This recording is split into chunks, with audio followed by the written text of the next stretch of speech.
Welcome to the weekly live stream.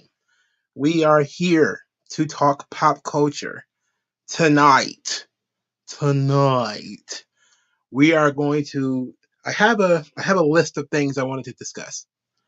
Probably going to pitch all of that in the bin because I came across an interview for our featured star Fred Williamson, a black action hero from the 60s and 70s, particularly from the 70s. The guy is one of the most base dudes of all time. And because I truly believe in delivering the material that I find as raw as possible, I got to bring it to you. So that means that I had another conversation that I wanted to have, but I'm going to push it to the side um, because I wanted to talk about Sylvester Stallone and I wanted to talk about Rambo and Rocky and all that kind of stuff. But I'm gonna do that probably next week. Give me an opportunity to watch Rambo again.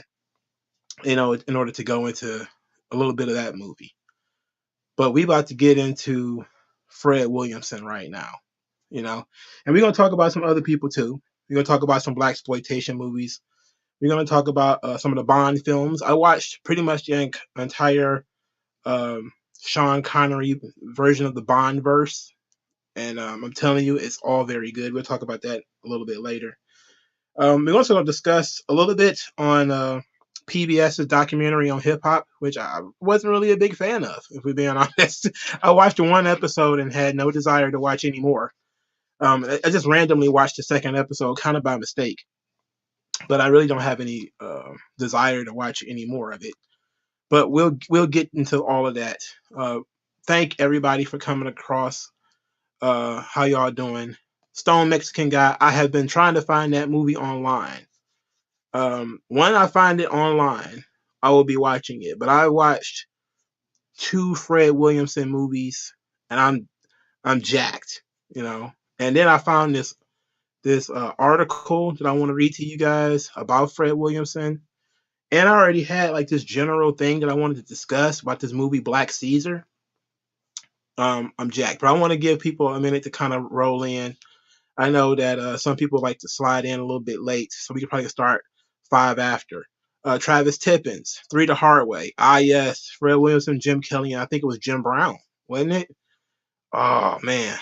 That movie was wild. I was trying to watch that movie, what was this, maybe a day or two ago when I was on my Fred Williamson kick, but I couldn't find it. But I did find Jim Kelly's movie, Black Belt Jones. Oh, my God. Black Belt Jones is trill. These movies in the 60s and 70s are trill as hell. And I'm telling you, I have never watched so many movies in my life as these movies I am watching. I'm just watching Bond movies back to back. The Connery Bond movies, I'm just watching them back to back like TV shows. I'm just absorbing the Blaxploitation movies, the ones I probably have seen them before, but going into them again now, just watching them back to back like TV shows, man. These dudes are trill as hell back then. They played no games. These were what Sylvester Stallone called in the trenches action movies. These were strong dudes. There were women who didn't play no games. They got the girl if they wanted her. We're gonna talk about that in a minute. It was just great. Stone Mexican Guy. There's actually an article about why it's called Just Boss, and Fred Williamson is going to explain that. But I really do want to find it and watch it. Hopefully, I can find it before I go to sleep, and then I'll end up watching it. So, I like to be in bed by 12 o'clock. So we're probably gonna try to knock this out in 2 hours, so I could probably watch another movie afterwards. Again, I never watched so many movies in my life. Um, it's excellence. It's excellence. you know, and I'm down for it. Just give everybody else a couple of more seconds, then we're gonna come in. We're gonna talk about Black Caesar, and while I think Black Caesar is actually a blueprint, but you have to put Black Caesar in context. You have to put it in context, and there's a lot of stuff that's going on in the '60s, and with Black culture and everything.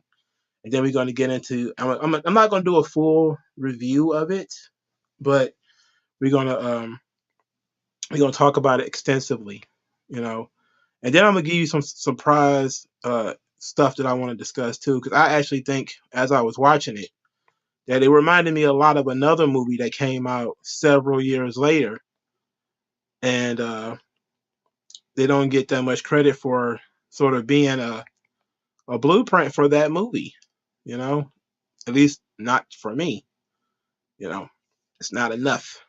It's not enough. Um, Stone Mexican Guy had to buy Boss on DVD. He had to buy it. They have it on YouTube movies. You can rent it or buy it. Where I bought the actual Blu-ray. Sweet, sweet. I don't. I have a DVD player, but I don't really use it. So, when I was buying Blaxploitation movies, I couldn't find it. So now I'm just trying to find these movies anywhere I can online. All right, so let's talk about Black Caesar. So Black Caesar, it is an excellent movie. Look, the acting is not the best. Doesn't have to be. The story is there. The general idea is there. Everything that you kind of want from the 1960s, it encapsulates the 1960s. If you liked movies like American Gangster, if you liked Scarface, this was the blueprint for Scarface. It felt like the blueprint for American Gangster. Now I'm going to talk about Scarface a little bit I actually lost my notes because I watched this joint and I took notes because I like to do movie reviews. But I watched so many movies that I can't possibly do. I watched 8 movies this week. I can't do reviews of 8 movies. It's just ridiculous. So I just chose one, and that's gonna be Black Caesar. I'm still gonna talk about the other ones, because I still do want to talk about Sean Connery as James Bond. But this movie really kicked it off, Black Caesar. This really what got me watching Blaxploitation movies all over again. And I just felt like I wanted to get back into watching those kinds of films because I hadn't watched them in a while. And I know I had seen this movie before, but when you watch it again, it is very special. For those of you who haven't seen it, I'm gonna give you the overview. The movie is about a young hustler who was helping out with the mob when he was a kid. He goes to prison for a while. He's abused by the police too, so that's typical of Blaxploitation movies. There's a lot of racism in the movie. But he was working hand in hand with the mob. He's kind of a small mob figure. Once he get out of prison, he decides he wants to be, bigger in the mafia. So he starts making deals to, take over Harlem. And from there, we get the rise and fall of a gangster, essentially. I think his name was Tommy Gibbs in the movie. So you get the rise and fall of Tommy Gibbs in this movie. And it reminds me a lot of Scarface. You could tell that there was a lot of Scarface elements in this movie. And to a degree, you could replace maybe the Italians with the Colombians. Now, it's not exactly the same because Scarface is a movie. If you watched it, you notice a lot about immigration. While Black Caesar is definitely about the socio-political era of Black America in the early 70s, late 60s. There's the police brutality. Everybody's super openly racist with him being called a coon or a nigger, and how the other families would laugh at me if I had a black man working in my organization or whatever. All that kind of stuff. But if you just watch the movie, and you can see how Tommy Gibbs is not anything. He's not a game. Like as I was watching it, I was like, man, he's soft shoeing like a motherfucker. Like he's sitting here letting these white dudes call him a nigger and all this kind of stuff. But then you realize you're like, wait a minute, when you see his plan unfold, because his plan is to take over. So he's like taking it on the chin right now. He's not in a position to do much of anything. But as he starts to move up, he starts to, use their tactics against them. He's learning from them, adapting, and then using their tactics, against them. One of my favorite scenes is when, Tommy and his boys, they storm like this mafia mansion. And it reminded me so much of the scene from Scarface, where at the end where Tony gets shot down, the Colombians sort of storm, you know, Tony's mansion.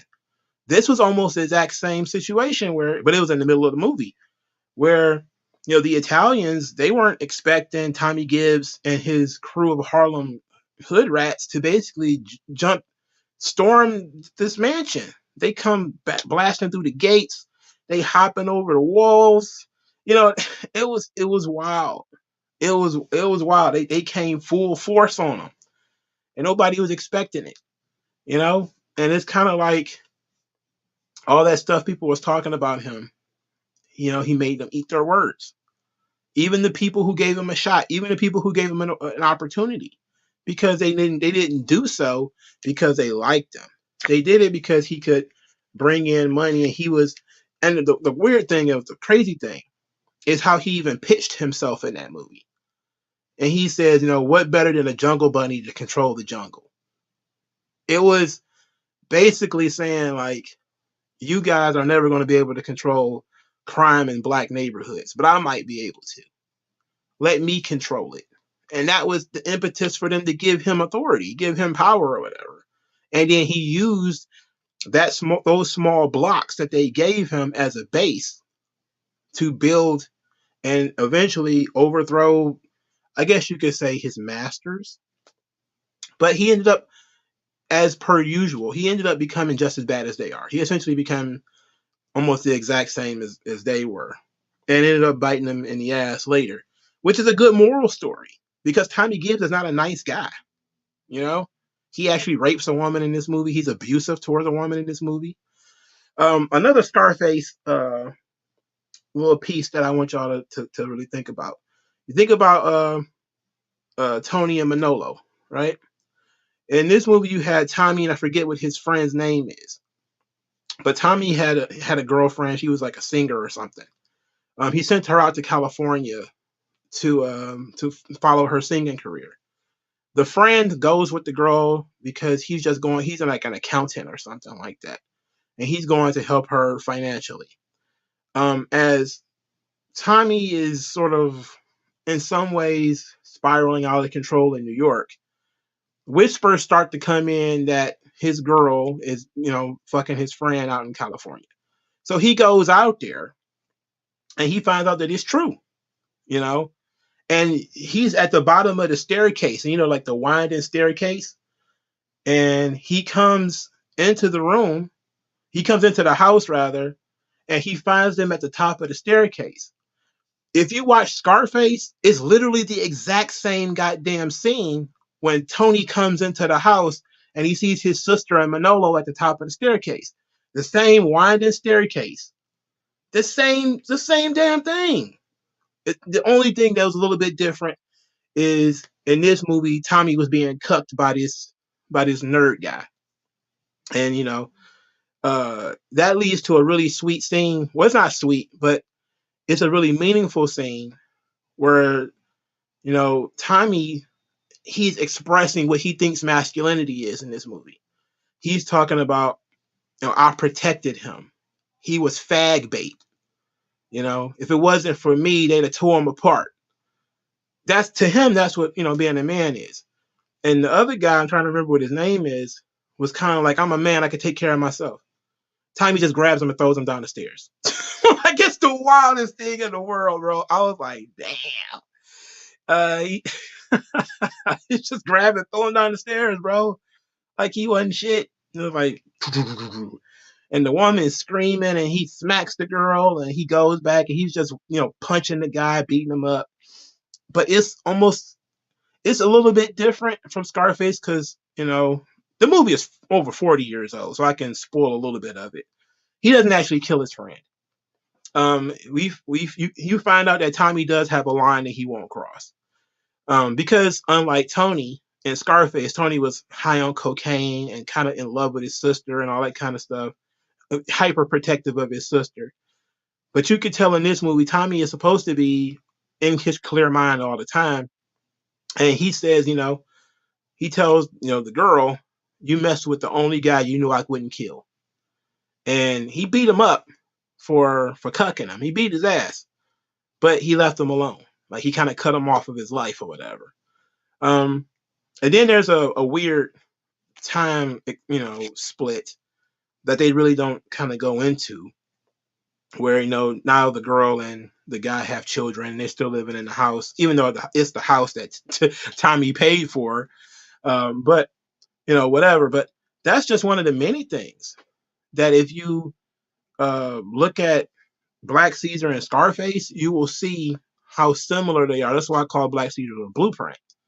The way that Tommy Gibbs as a character, the way he acts, especially when he gets money, is almost the exact same as how Tony Montana acts.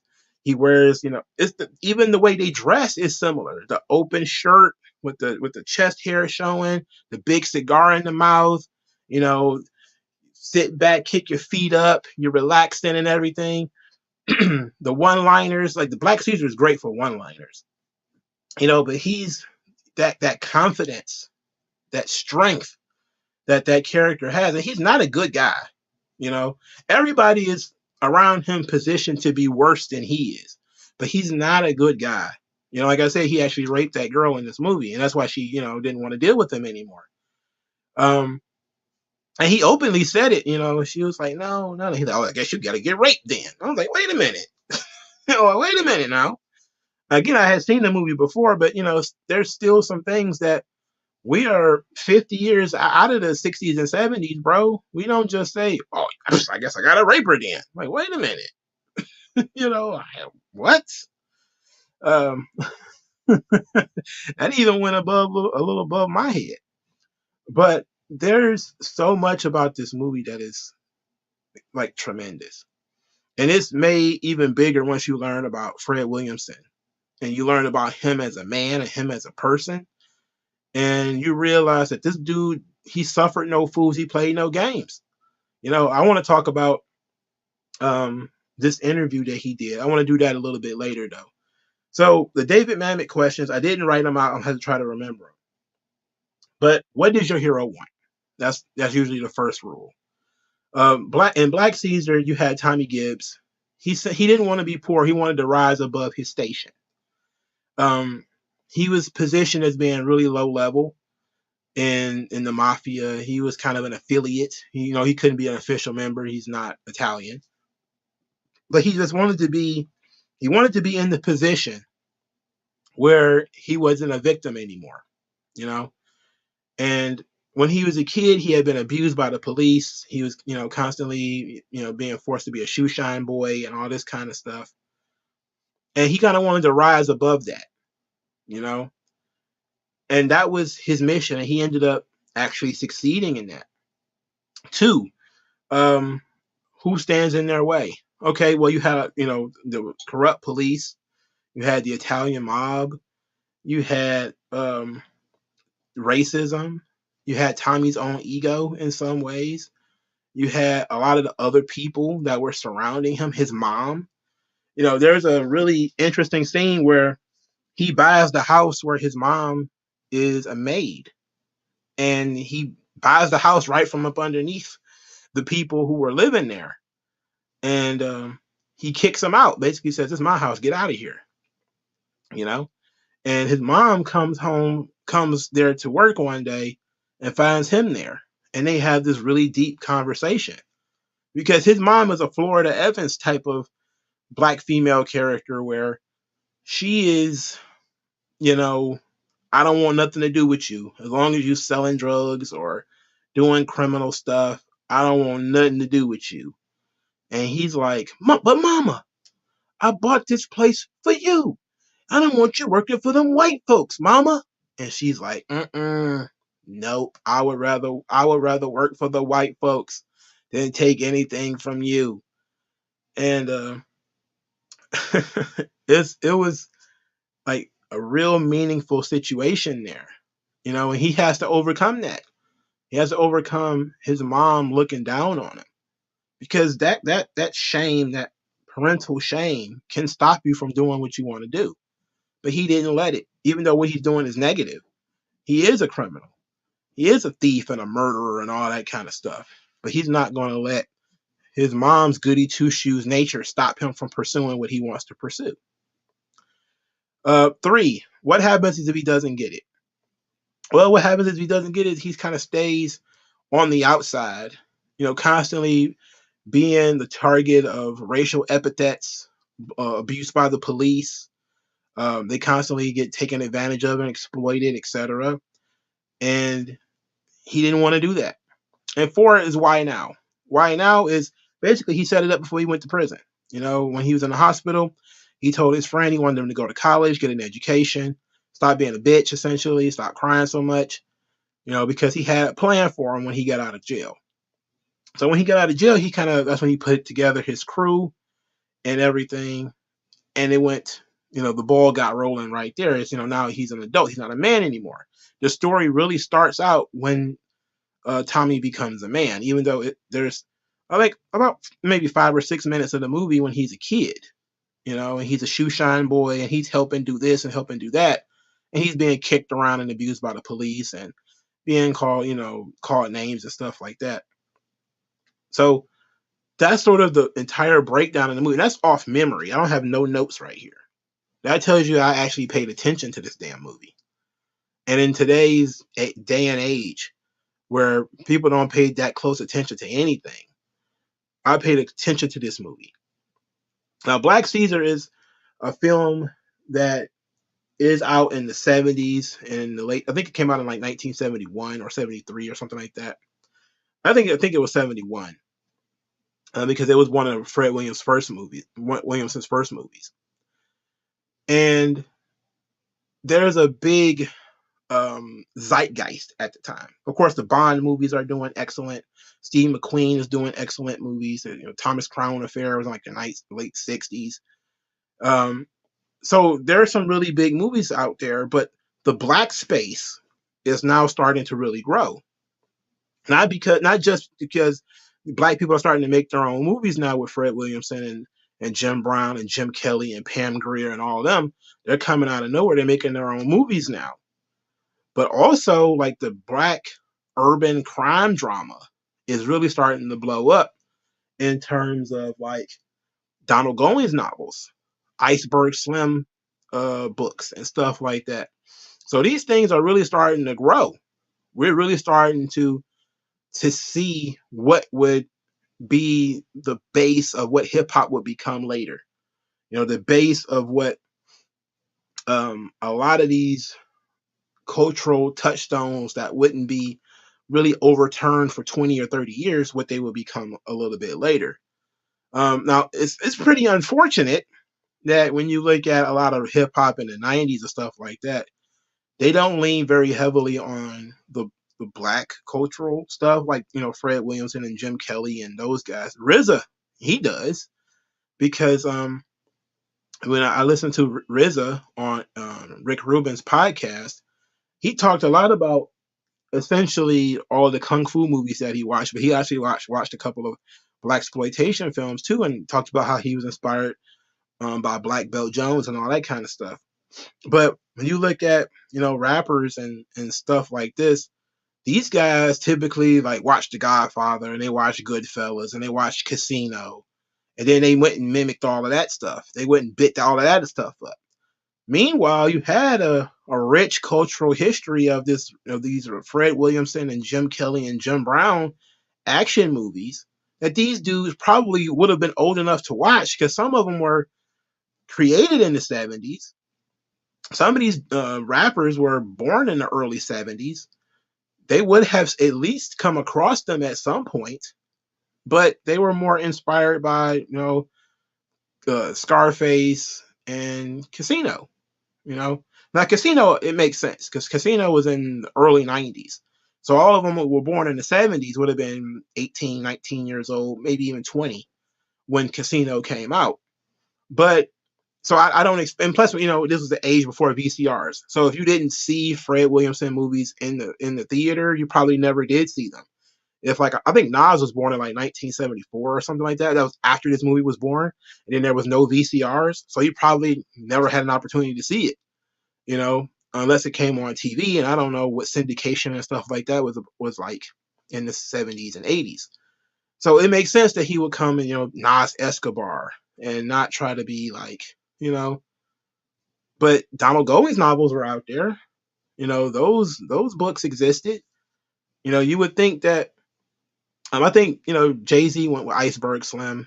I think he actually called himself that, for a short amount of time as an alias.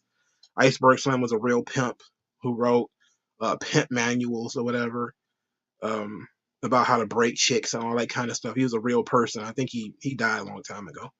But those kind of things existed. And for people who was talking about Black Power and all that kind of stuff, you would think you would look at the Blaxploitation era and be able to say that was something special that we could build off of. And we're going to connect Black culture.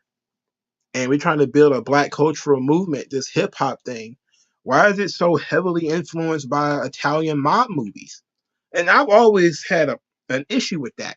you know, I I like those movies too. I love Goodfellas and Casino and The Godfather, A Bronx Tale. I love all those movies. But I love all of these too. I love, A Piece of the Action and, Let's Do It Again and all that. These movies are great. They're really, really good, fun movies. Even though there is a lot of kind of crappy acting. They're not the best actors. Not everybody in the movie is Denzel, but they don't have to be. The characters have charisma. They have a reason to exist. Some of it is a little formulaic because the man is the villain in almost all of these movies. But there is an empowerment to it that even if you wanted to go into it with a 2023 brainworm of being scared of wokeness, that kind of stuff still does exist. Uptown Saturday Night, yes, tremendous. But another thing that really kind of shocks me is why people don't really dig into these Blaxploitation movies more is the soundtracks. James Brown did the soundtrack for Black Caesar. Now, there was, when Black Dynamite came out, pretty much everybody saw Black Dynamite. Black Dynamite took bits and pieces from every Blaxploitation movie.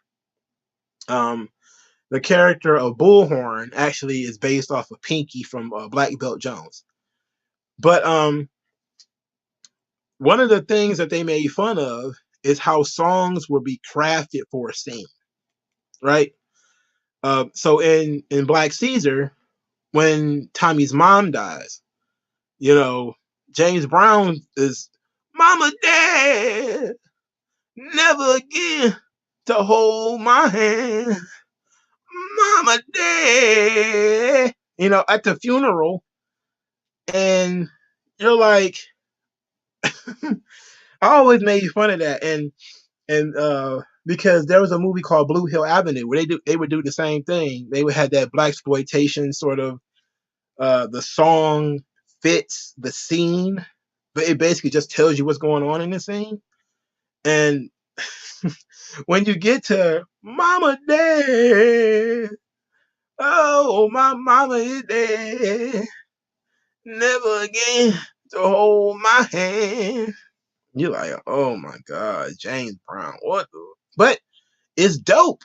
They got James Brown in the 1970s to do the soundtrack to this movie. It's dope.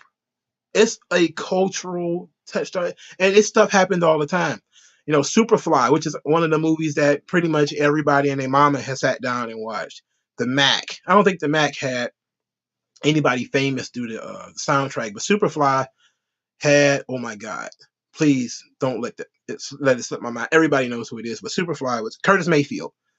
Tremendous soundtrack. Superfly soundtrack is better than the movie, if we're being honest, But that's something that, these Black cultural touchstones, these Blaxploitation films, this is something that they really nailed.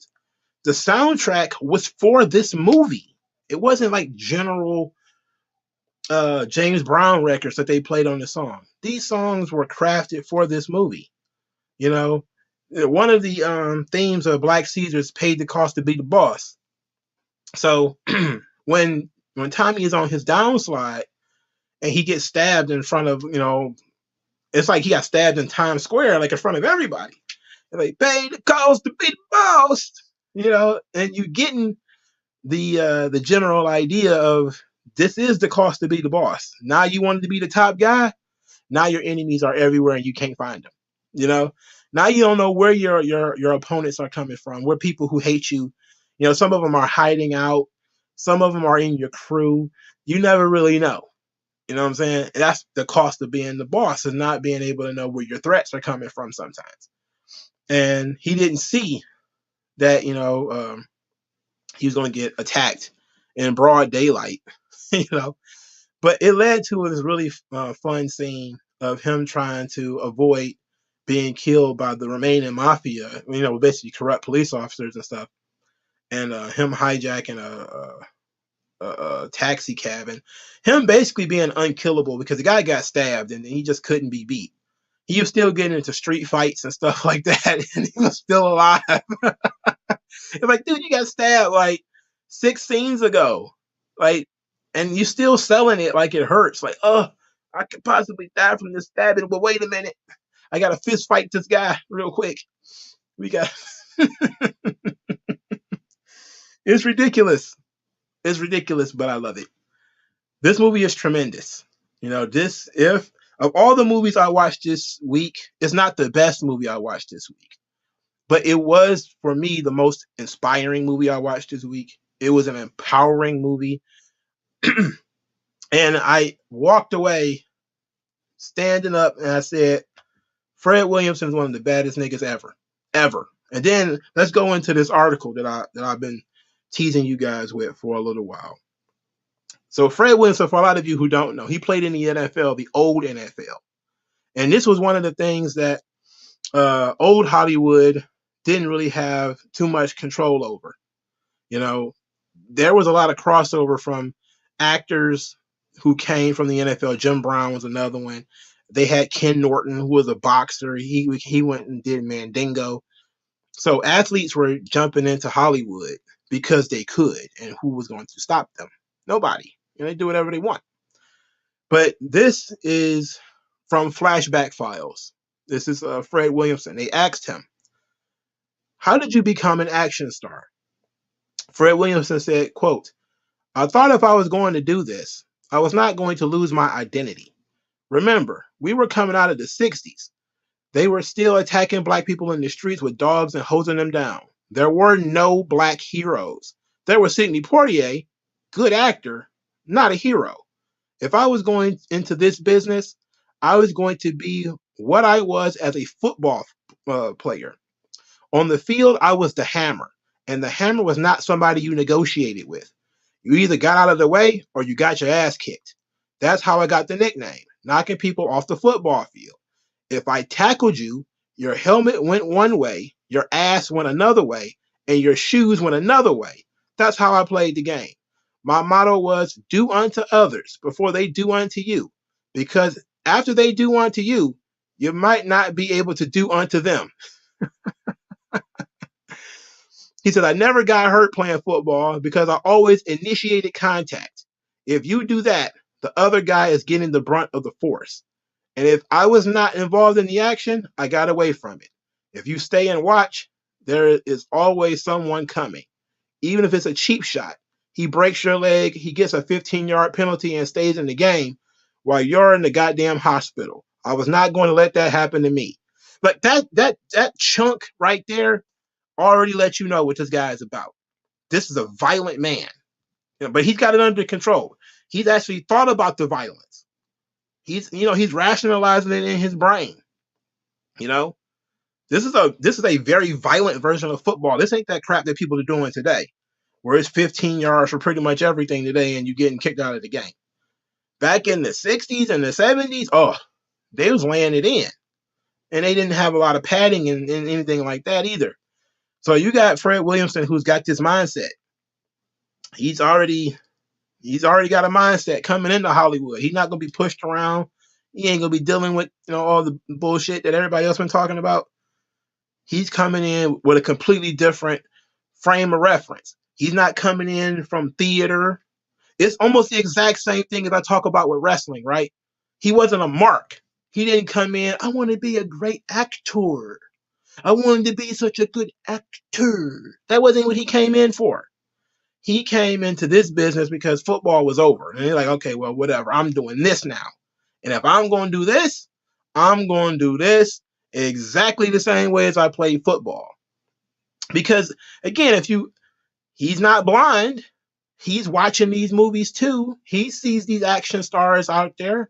He's seeing Sean Connery and Steve McQueen and all these guys doing these bare knuckle fight scenes and these. Like, he's seeing this stuff. He's paying attention. He's aware of the world around him, and he's not a mark for it. You know, he sees something he wants to do, he's going to attack it. So, and he is not scared of violence. He's not scared of violence. You know, he's aggressive. You know, that's that dangerous man we talked about, that Jordan Peterson talks about a lot about. He's the warrior in the garden now. You know, he can't be the guy he was on the field, but he can take that character to the field. You know, so he says, continue. So if I was going to get into movies, I wanted to get in on the same level I was in football. I found out that the only possible if I controlled my own destiny, direct my own films, raise the money, do my own projects. So after MASH and Tell Me That You Love Me, Junie Moon, I had a meeting at Paramount, and I said I was interested in doing a Western. They said, great. I said, and I want to call it The Legend of Nigger Charlie. So, of course, they're not going to let him call it The Legend of Nigger Charlie. He says, and he starts talking about, the title. The title was his idea. He says, of course, I was playing off the negativity. That wouldn't work today because the word doesn't mean anything anymore. Back then, the people at Paramount said, what? You want to call it what? I got the go-ahead. Movie cost about $600,000 and made about $30 or $40 million, mostly because of the title. In certain parts of the country, it was called The Legend of Charlie. In the South, it was just Charlie. It did well wherever the title was complete. So he's being provocative. Again, this is a guy who's not afraid of confrontation. He's not afraid of altercations. He's not afraid of issues. Now, you could question the logic of him naming this movie this way, but what you gonna do about it? He's talking about controlling his own destiny, right? We're talking about Boss Nigger now. He says, my idea again was to name the movie Boss Nigger. I was pushing the name hard. It disturbed people, and that's how you get their attention. You want some kind of emotion, even if they pissed off at you. When I played football and I came out on the field, there were 25,000 people on this side cheering me on and 25,000 on the other side booing me. But that's 50,000 people watching what I do. Damn, this dude is based. He's not a fool. He knows what he's doing. He knows everybody's not going to like it. He doesn't want to be liked by everybody. He's not into the game to be liked by everybody. He wants to do what he wants to do. This is the mindset that we could be adopting in Black America right now, but we choose not to do that. We choose to play the game and soft shoe for everybody all the time, and it's not always going to be the way that we want it to be. But let's continue. The site says Black Caesar was one of your biggest early successes. Now we get into the movie Black Caesar. He says Black Caesar was my attempt to do a black hero in the image of Edward G. Robinson. I remember coming up in the 50s and watching all these gangster movies with Humphrey Bogart and James Cagney and George Raft. They played bad guys, but you loved them. They killed 20 people and then help an old lady cross the street, you know? I wanted to play a gangster that was not a ghetto gangster, but one of those guys. Tommy Gibbs tries to be a good man. He's a criminal, but he takes care of his mother. He kills only bad people. So that when he goes down in the end, you are a little dismayed. This is what I wanted to create. I went to Sam Arkoff with the idea. So he continues. He got Larry Cohen to write it. He says, Larry Cohen is a good writer. He put it together real quick. We worked on it together. We also did the sequel, Hell Up in Harlem. We created a good thing for that time. I didn't want Tommy to be a dope pusher because I know kids watch what I do. Anytime I do a movie, I represent a people, and I'm conscious of that. It helped me make the right decisions in my career. This is kind of like the representation argument, isn't it? He's saying there are little black children watching me, watching what I do, and I want to make sure I'm a good role model for them. So I don't want them seeing me sell dope, even if that's what the character does in the movie. Amazing. Now you got guys wearing dresses. Children are watching you, but they're not supposed to, and all this kind of stuff. It's pretty nonsensical, isn't it? What constitutes a role model in today's world versus what constitutes a role model, 50 years ago. So here's another weird thing. The NAACP, and he's about to talk about it, was actually against the blaxploitation genre. They were against it. They're about to talk about it right here. It's the question. What's your take on the NAACP, who back then thought black action films were not good for black emancipation? Now you have to remember what the NAACP is. The NAACP was an organization that was founded by mostly Jews, if we're being honest. And there was a couple black people there, but it was mostly Jews.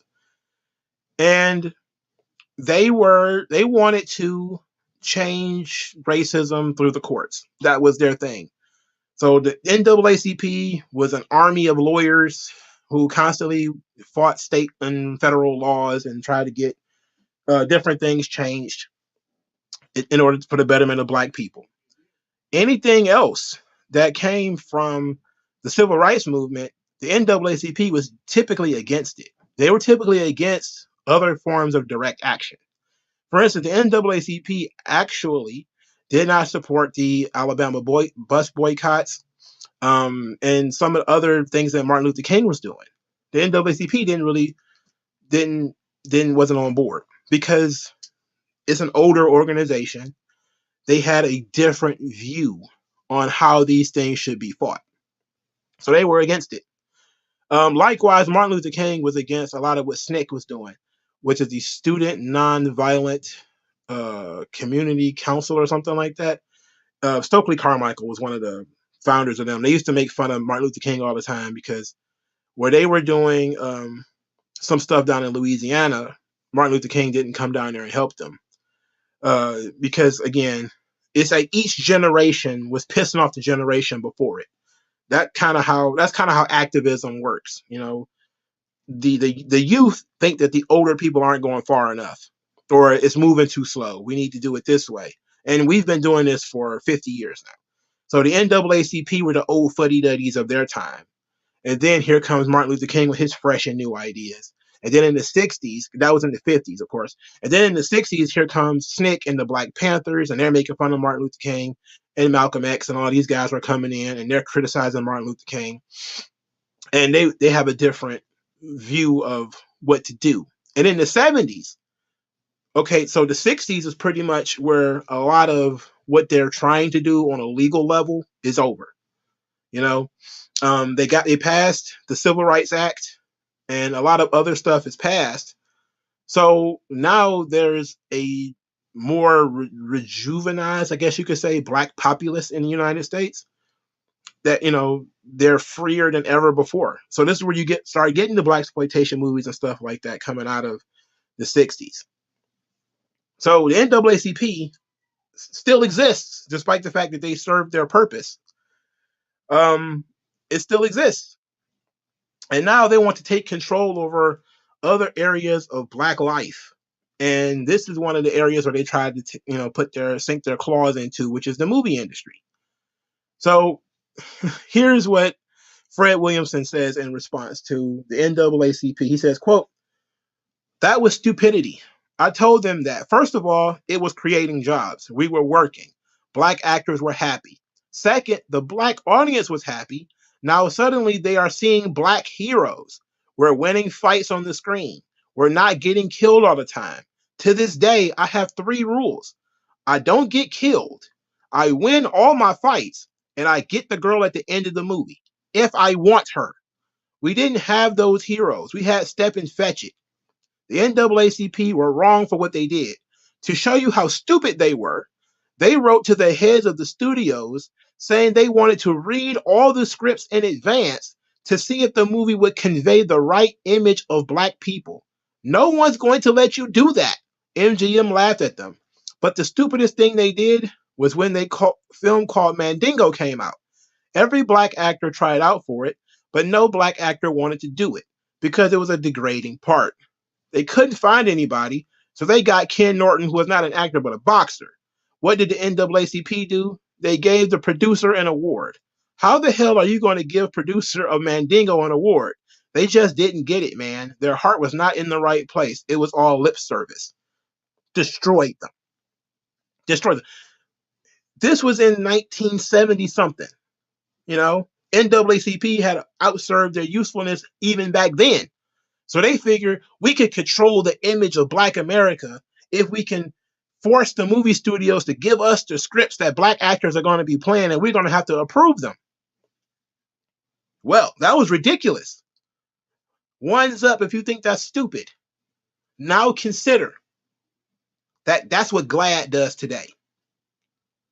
That GLAAD, the gay, lesbian, blah, blah, blah, blah, blah organization, are the ones who are crafting a lot of the gay stories that comes out of Hollywood today.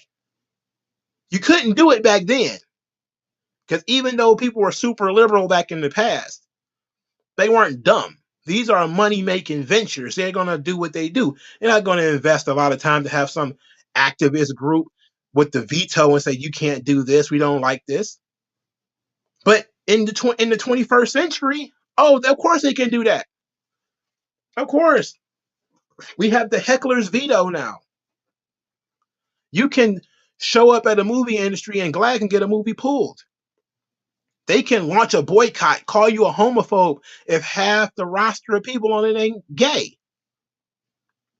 Remember, I forget what the exact number was, but I think GLAAD wants 20% of every movie to be gay or something like that, gay characters or whatever in these movies, which is why you start seeing gay characters kind of pop up out of nowhere in these movies. It's because they made some kind of deal with the movie houses that certain percentage of characters in TV shows and movies had to be gay. And this is very well known, by the way. This is not some secret thing. They're proud of this. These are activist organizations that have lived. They're zombies, essentially. GLAAD is a zombie organization, just like the NAACP. GLAAD, they won when they got gay marriage passed. That was pretty much it. That was really what they was formed about. Once, gay people could get married, now it was kind of like, now what do we do? That was our big thing. Then they moved to the trans issue, of course, because they had to create a new mission creep. You have to create something new. Just like, the NAACP, they picked up feminism, and then they kind of merged with GLAAD and a lot of these other organizations, because it's mission creep. You want to survive. Your main issue was done, but we're not going to let you get rid of us. We're not going to shut down. It's General Motors makes cars. If they need to sell cars, they'll just design a new car. So what do you think NAACP does? They design new racism. What does GLAAD do? They design new homophobia. They created transphobia. Gender queerness and all this kind of stuff. And even if it wasn't created by those organizations, they sanction it. They're not talking against it. So they basically just absorbed it. It definitely came out of the universities and out of these stupid kids who are miseducated and all that kind of stuff. But GLAAD picks it up because they know they can make money off of it. So just like General Motors, they need to make a new car. NAACP needs to make a new racism. They're in the same business. Just one is a nonprofit, one is a for-profit. One is trying to make society better by making better performing vehicles that are safer, get more mileage to the gallon and all this kind of stuff. Meanwhile, the NAACP, they don't really care about society. I mean, what really do they do? Like these Black Lives Matter and all these organizations, what do they actually do? They don't create jobs, not really. They don't prepare people for life, not really. They're all bureaucrats. They all exist as people who do quote unquote trainings, for other people. That's what they exist to do, not to actually, you would think. And I said this, I remember being very, very upset when I realized it. 'Cause I remember I went past an urban league. It's pretty much it's a black labor force in kind of the NAACP of the labor part of Black America. And I realized like there's tons of abandoned houses around every urban league I've seen in Detroit. Every NAACP chapter is housed around either in a suburban kind of area or around nothing but poverty. It's like, okay, what did they actually do? What do they actually do? They put out pamphlets and they write lawsuits. That's pretty much it. They don't actually do anything. Somehow 80% of Detroit is black or something like that. We don't have most of the businesses in the city, and NAACP ain't trying to do anything about that. There's nothing they can do. They don't know anything about entrepreneurship. They're against capitalism. So how are you really going to better Black America? What is your offering? Your offering is politicians. We're going to drag some usually white politicians in front of you, or maybe some token black ones who talk just like the white ones about how the cops are the ones holding you down and all that kind of stuff. So they're not really helping, right? I shouldn't have went on a tangent about that, but this is the cultural context that we're talking about here. So, Fred Williamson, he's still talking to Flashback Files. Flashback Files asks a question: Black action movies as a genre faded at the end of the 70s. Why do you think that happened? His response: it faded because nobody learned the business of the business. When I got into acting, I didn't just want to act. I wanted to learn everything. So I learned the business. Every time I did a film, I learned something about lighting, about camera angles. I learned how to distribute the films, how to market them. So when the studio stopped providing money for Black action films, I was ready to go to Cannes and pre-sell my own films. My Black colleagues didn't know about pre-sales. Even today, Black filmmakers don't know shit about foreign markets. They only understand the American market. I learned the business by being fucked. You're trying to make a deal. Somebody screws you royally. You don't do that again. I went to Cannes every year since 1975. By the third year, I was like Sam Arkoff, man. So he's going to talk about he's going to go into talking about Jim Kelly and all those guys. I don't really want to get too much into that. But I forget how old is this interview. I don't know how old this interview is, but it seems to be from 2011 or something like that. And he just has so many gems in this joint. He's just, there's so many gems in this piece, man. It's wild. It's just wild. He's talking about getting film financing. He says, well, business is business. If I put together a cast like this, it's got to mean something. He's talking about the movie Original Gangsters, which came out in the 1990s, I think. He says maybe Jim Brown by himself doesn't mean anything, or Bernie Casey, but all of them collectively, I got to be able to raise 1.2 million. Even at the price of shit, it's going to make 1.2 million easily with cable and video. Fans are going to like it and you're going to watch it. But here's the wild thing. He's about to talk about hip hop culture. So Flashback Files asked him this: what do you think about Black movies that emerged in the 90s, like Menace to Society? His response: those gang movies are a product of the hip hop cultures. Guys trying to be cool. I hope it dies out. What really bad about it is that the public buys it. That's even more depressing. It means they have not grown. They still have the ghetto mentality. God damn it. Has anything changed since then? Or are we still watching Power and BMF today? It's the same crap that he's talking about. There's no black action heroes. There are just drug dealers and murderers and pederasts and those kinds of guys. Everybody talks about. I think Juice was another cultural touchstone. Not for necessarily a great reason, because I don't think Juice was a really great movie. It was okay. It wasn't. I wouldn't say it was a bad movie. It was more of a horror film than anything.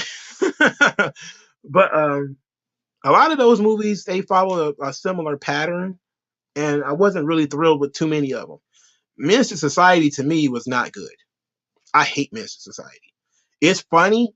There's some really funny lines in Menace to Society, but overall, it was a rap song in movie form.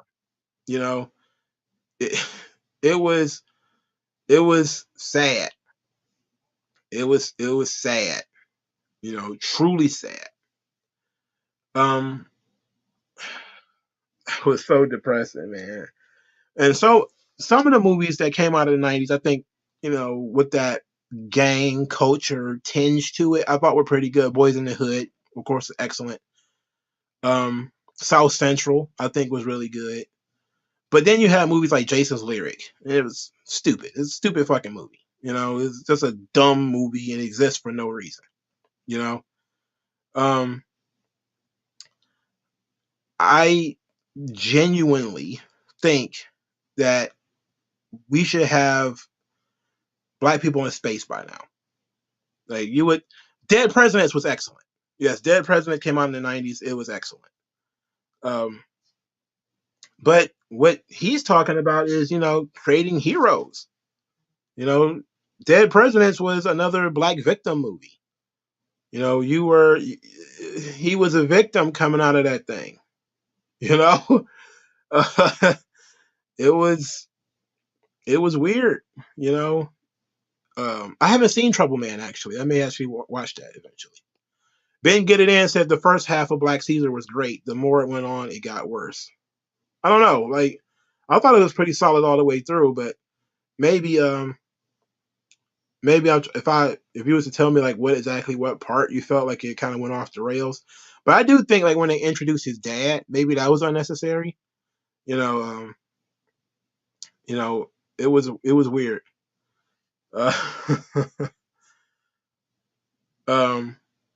So here's another one. He's talking about parodies of blaxploitation movies. He said, "Did you ever see the parodies on black action films like I'm Gonna Get You Sucker and Black Dynamite?" So Fred Williamson said, "There's a character in I'm Gonna Get You Sucker called Hammer. They wrote that for me. What happens in the script is Hammer takes about 10 guns and sticks them into his pockets and down his legs. He goes outside, trips, and falls, and all the guns go off. He's riding on the street as the bullets kill him. I said, how dare you send me a script like this? Why the fuck do you want me to play this role, huh? That means you don't respect me. I tore up the script and threw it in the guy's face." They said, "That's Keenan Ivory Wayans, right?" And he's like, "Uh-huh." Wow. So he said he didn't like Black Dynamite either. He says, "How are you going to do parody on the films we used to make? What's so funny about that? Comedy is fine as long as you don't disrespect me doing it." I mean, look at this guy. I can say that he's being too sensitive because I love Black Dynamite. Black Dynamite was tremendous. Okay, Black Dynamite is tremendous. All right, it's hilarious. But there might be some shots that people taking these movies and people are not that interested in it. So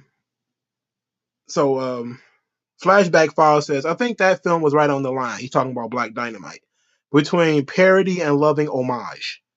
And Fred Williamson says, "Oh well, oh yeah, well it failed. It didn't do shit. It was out 1 week. Well, he made his point. Good for him. And it was a bad role for Michael Jai White. He's got good potential, a good martial artist, a strong look. I don't know why he wants to make some stupid shit like that. Maybe he wasn't working and needs the money. But sometimes it's better to turn things down, because where are you going to go from here?"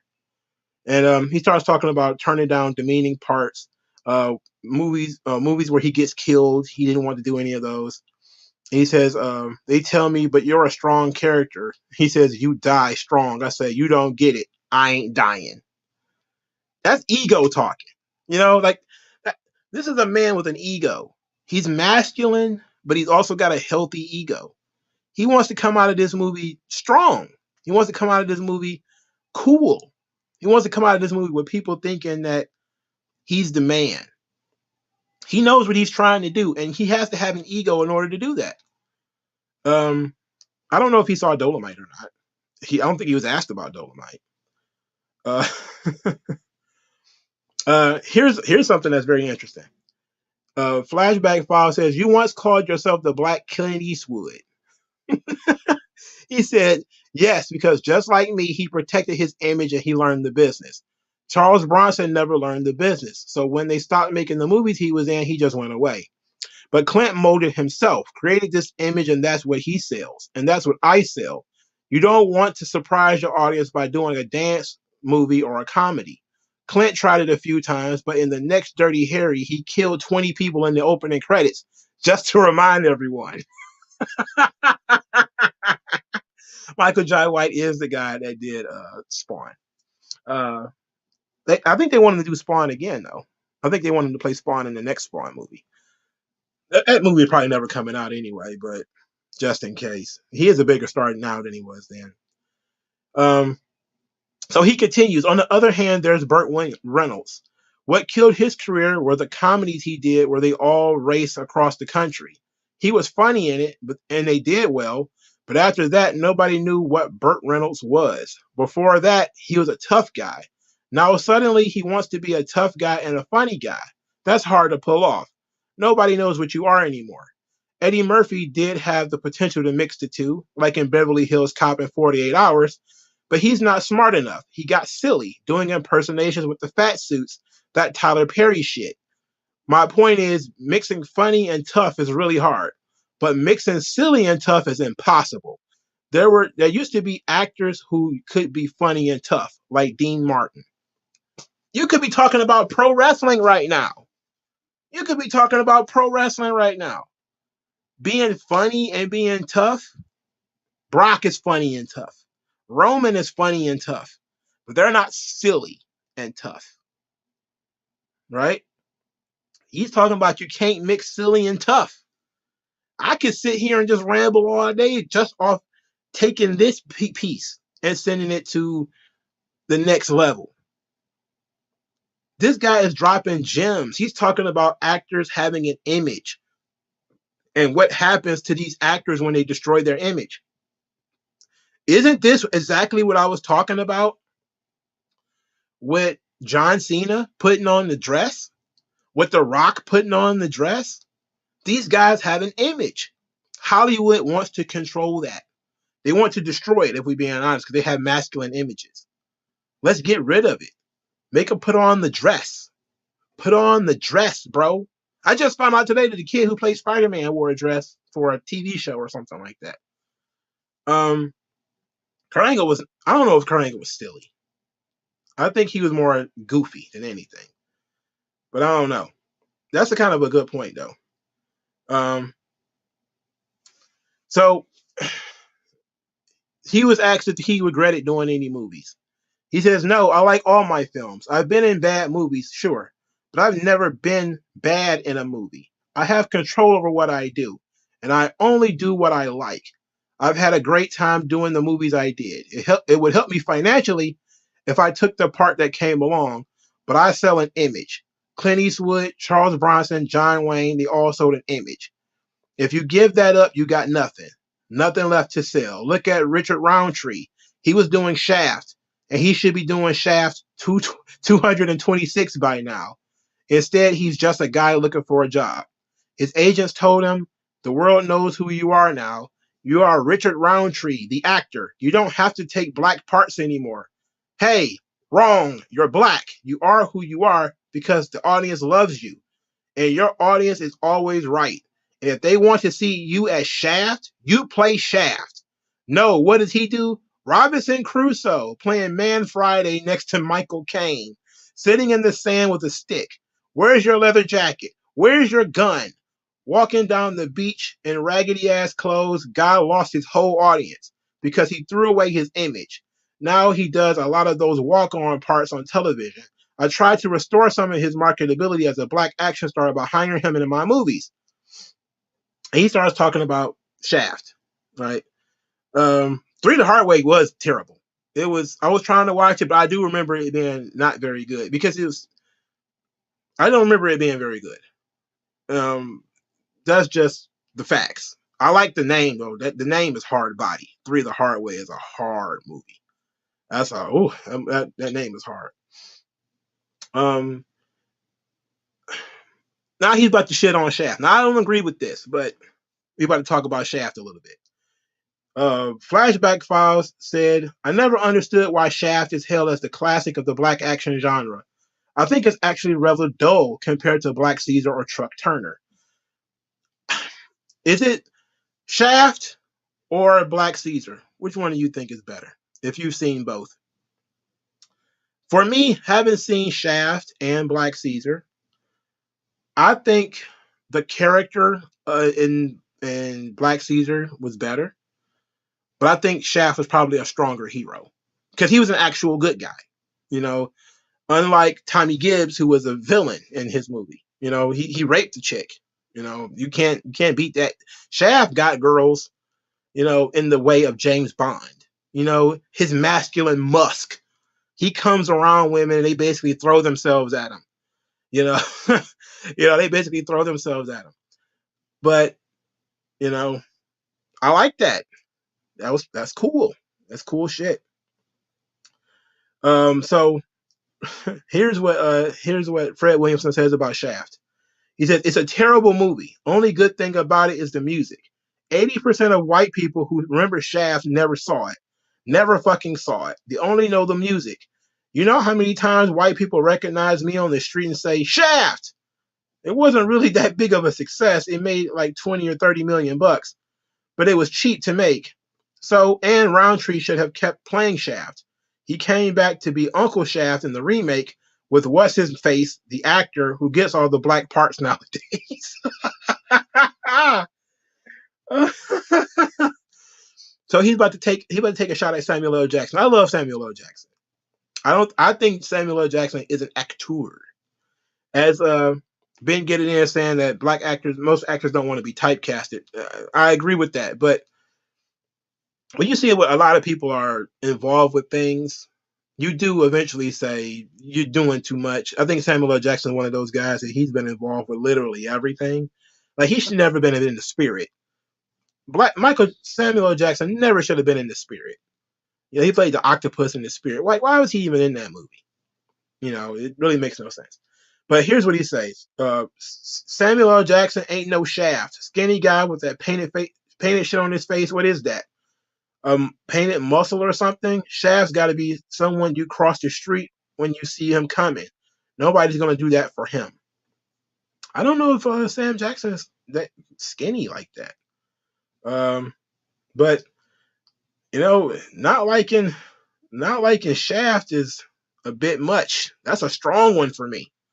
You know.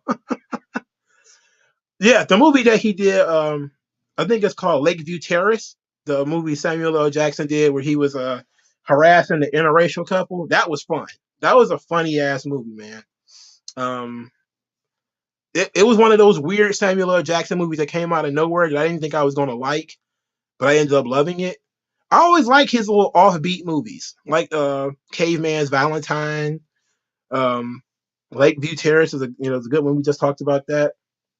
There's another one on the tip of my tongue, but I'm trying to remember it. The one where he was a old boxing champion and the white guy found him and was trying to get people to remember who he was and all this kind of stuff. I think he ended up lying about him being the champion and he wasn't really that guy or something like that. There's quite a few Samuel L. Jackson movies that you're questioning why he's in it, and then you find out and you're like, well, he's actually pretty good, but you're still wondering like why he's in it. Yes, I've seen The Cleaner. I like The Cleaner. It's very good. It's awesome. The that movie was kind of a nice little whodunit, you know, with the double cross and everything. I don't want to spoil it. I haven't seen it in a long time, but I remember it. Ooh,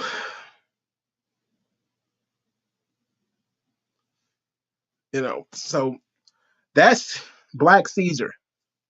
That's us talking about Black Caesar and Fred Williamson. He is concerned with his image. I'm telling you, the guy, he's not wrong. He might be a little tough, but he's not wrong.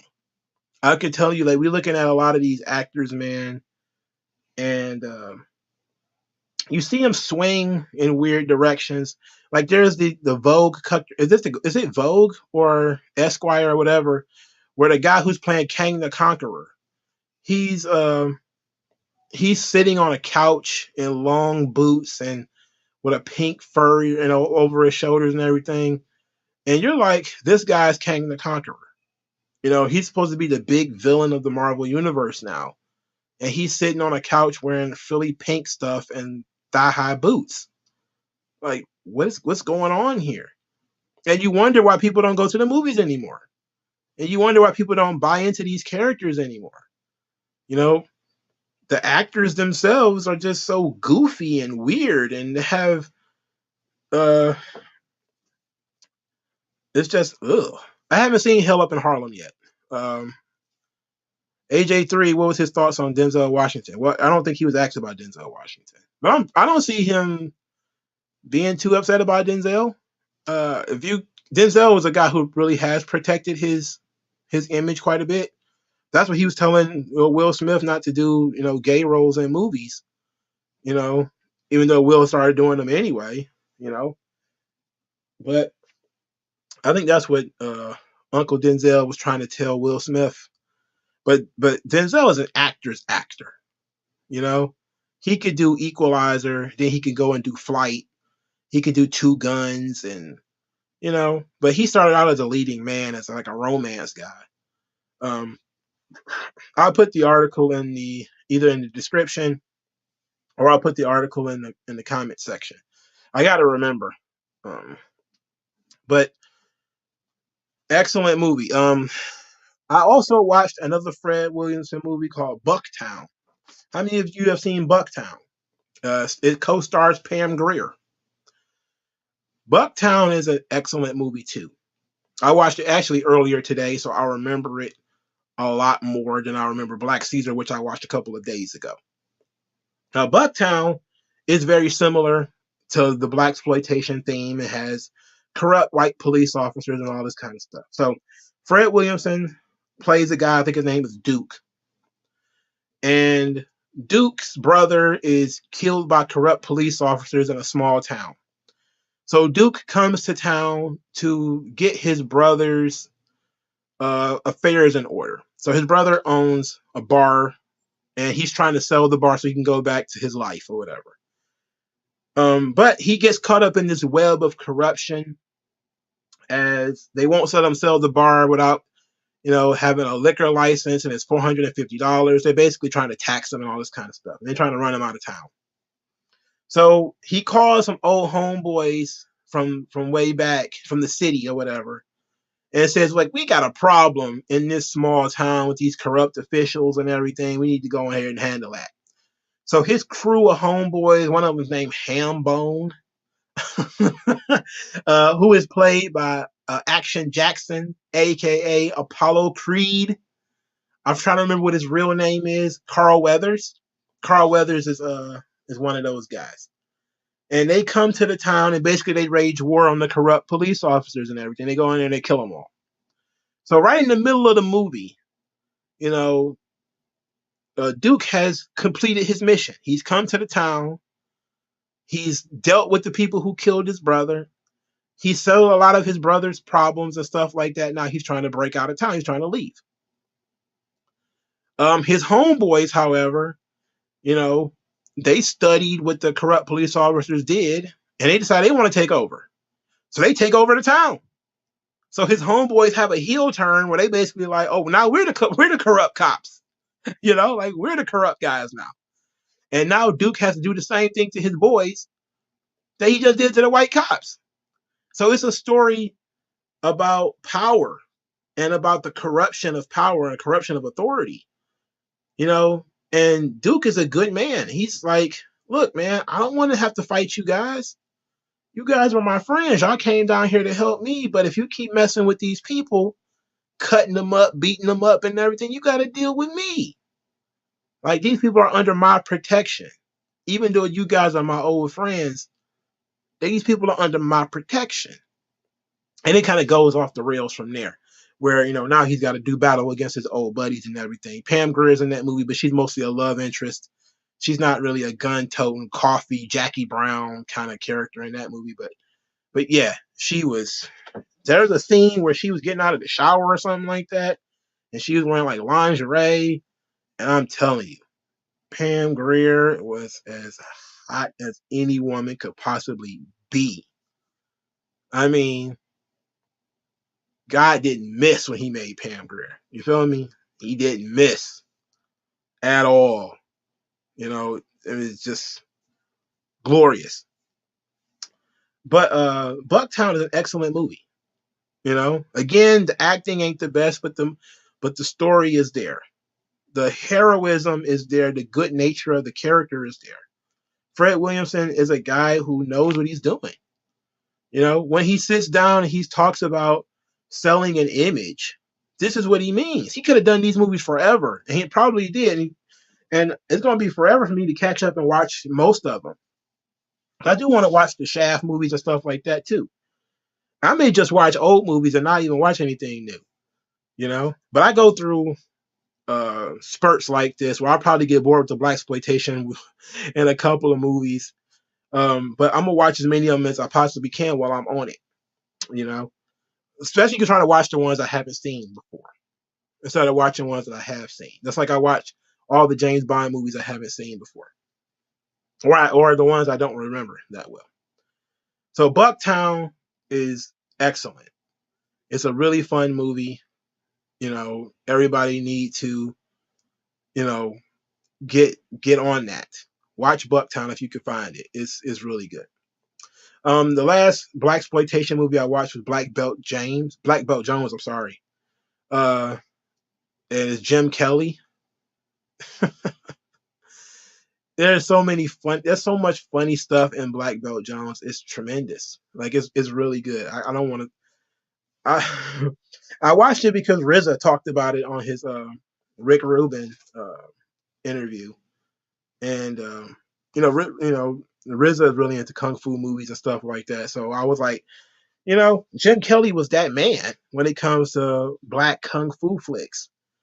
You know, I'm not against it. So I really watched this movie and I enjoyed it. I enjoyed the hell out of Black Belt Jones. Okay, so we did a lot. That was an hour. So I still want to take some time to talk about the James Bond movies that I watched. I watched, I think, 3 or 4 James Bond movies this week.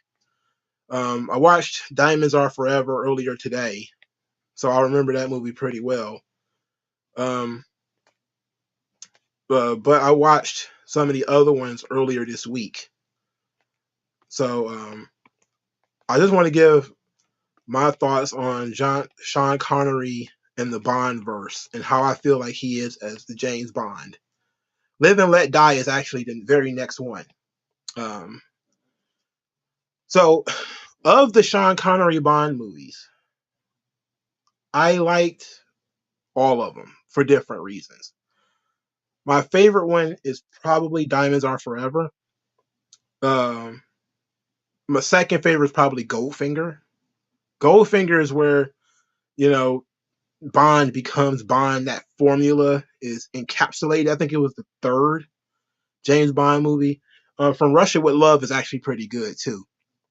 Um, From Russia with Love was my favorite movie until I saw was my favorite Bond movie until I saw Goldfinger, and then I liked Goldfinger. I really liked Goldfinger. Um, he was humiliating Goldfinger from the beginning of the movie to the end. Uh, that was the only thing I didn't like about it. I felt like they didn't really do a good job of making Goldfinger seem like a big enough deal. And then he gets, you know, sucked out of the helicopter, out of the airplane. It's kind of cartoonish. But Diamonds Are Forever is my second favorite Bond song. You know, um, the theme song for Diamonds Are Forever is tremendous. My the only one that I think rivals it that I've heard so far is Goldeneye. Tina Turner's Goldeneye is actually very good. Um, I think Nancy Sinatra did "You Only Live Twice," and I actually kind of like that one too. Um, but Diamonds Are Forever is pretty good. Sean Connery's a little older in that one; he's a little bit heavier. But you actually see how well rounded the girls are in in these movies.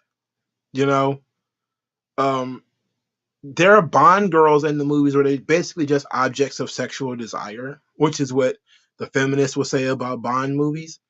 But you do have some pretty badass female characters in these movies too. Some chicks who are basically the seductress. They lure Bond into traps and then try to kill him. In Diamonds Are Forever, he actually gets his ass beat for like 3 or 4 minutes by two women who are like working together as a team. I think they call it Bambi and something else. It's like Bambi and Thumper. He's they whoop they whoop James Bond's ass for like 3 or 4 minutes in that movie. Of course, he ends up beating them in the end, but you know he's getting his ass whooped. But Sean Connery to me, you know, and I haven't seen a lot of Roger Moore movies. I haven't seen a lot of the Roger Moore ones, and I'm going to get into those this week. But the Sean Connery movies, these feel like classic Bond to me. When I think of the Bond movies, this is what I think of. I typically think of Sean Connery. I don't really think of, and I grew up with Pierce Brosnan, so he naturally comes to mind because I played the video game. When I played the video game of GoldenEye, the James Bond was Pierce Brosnan.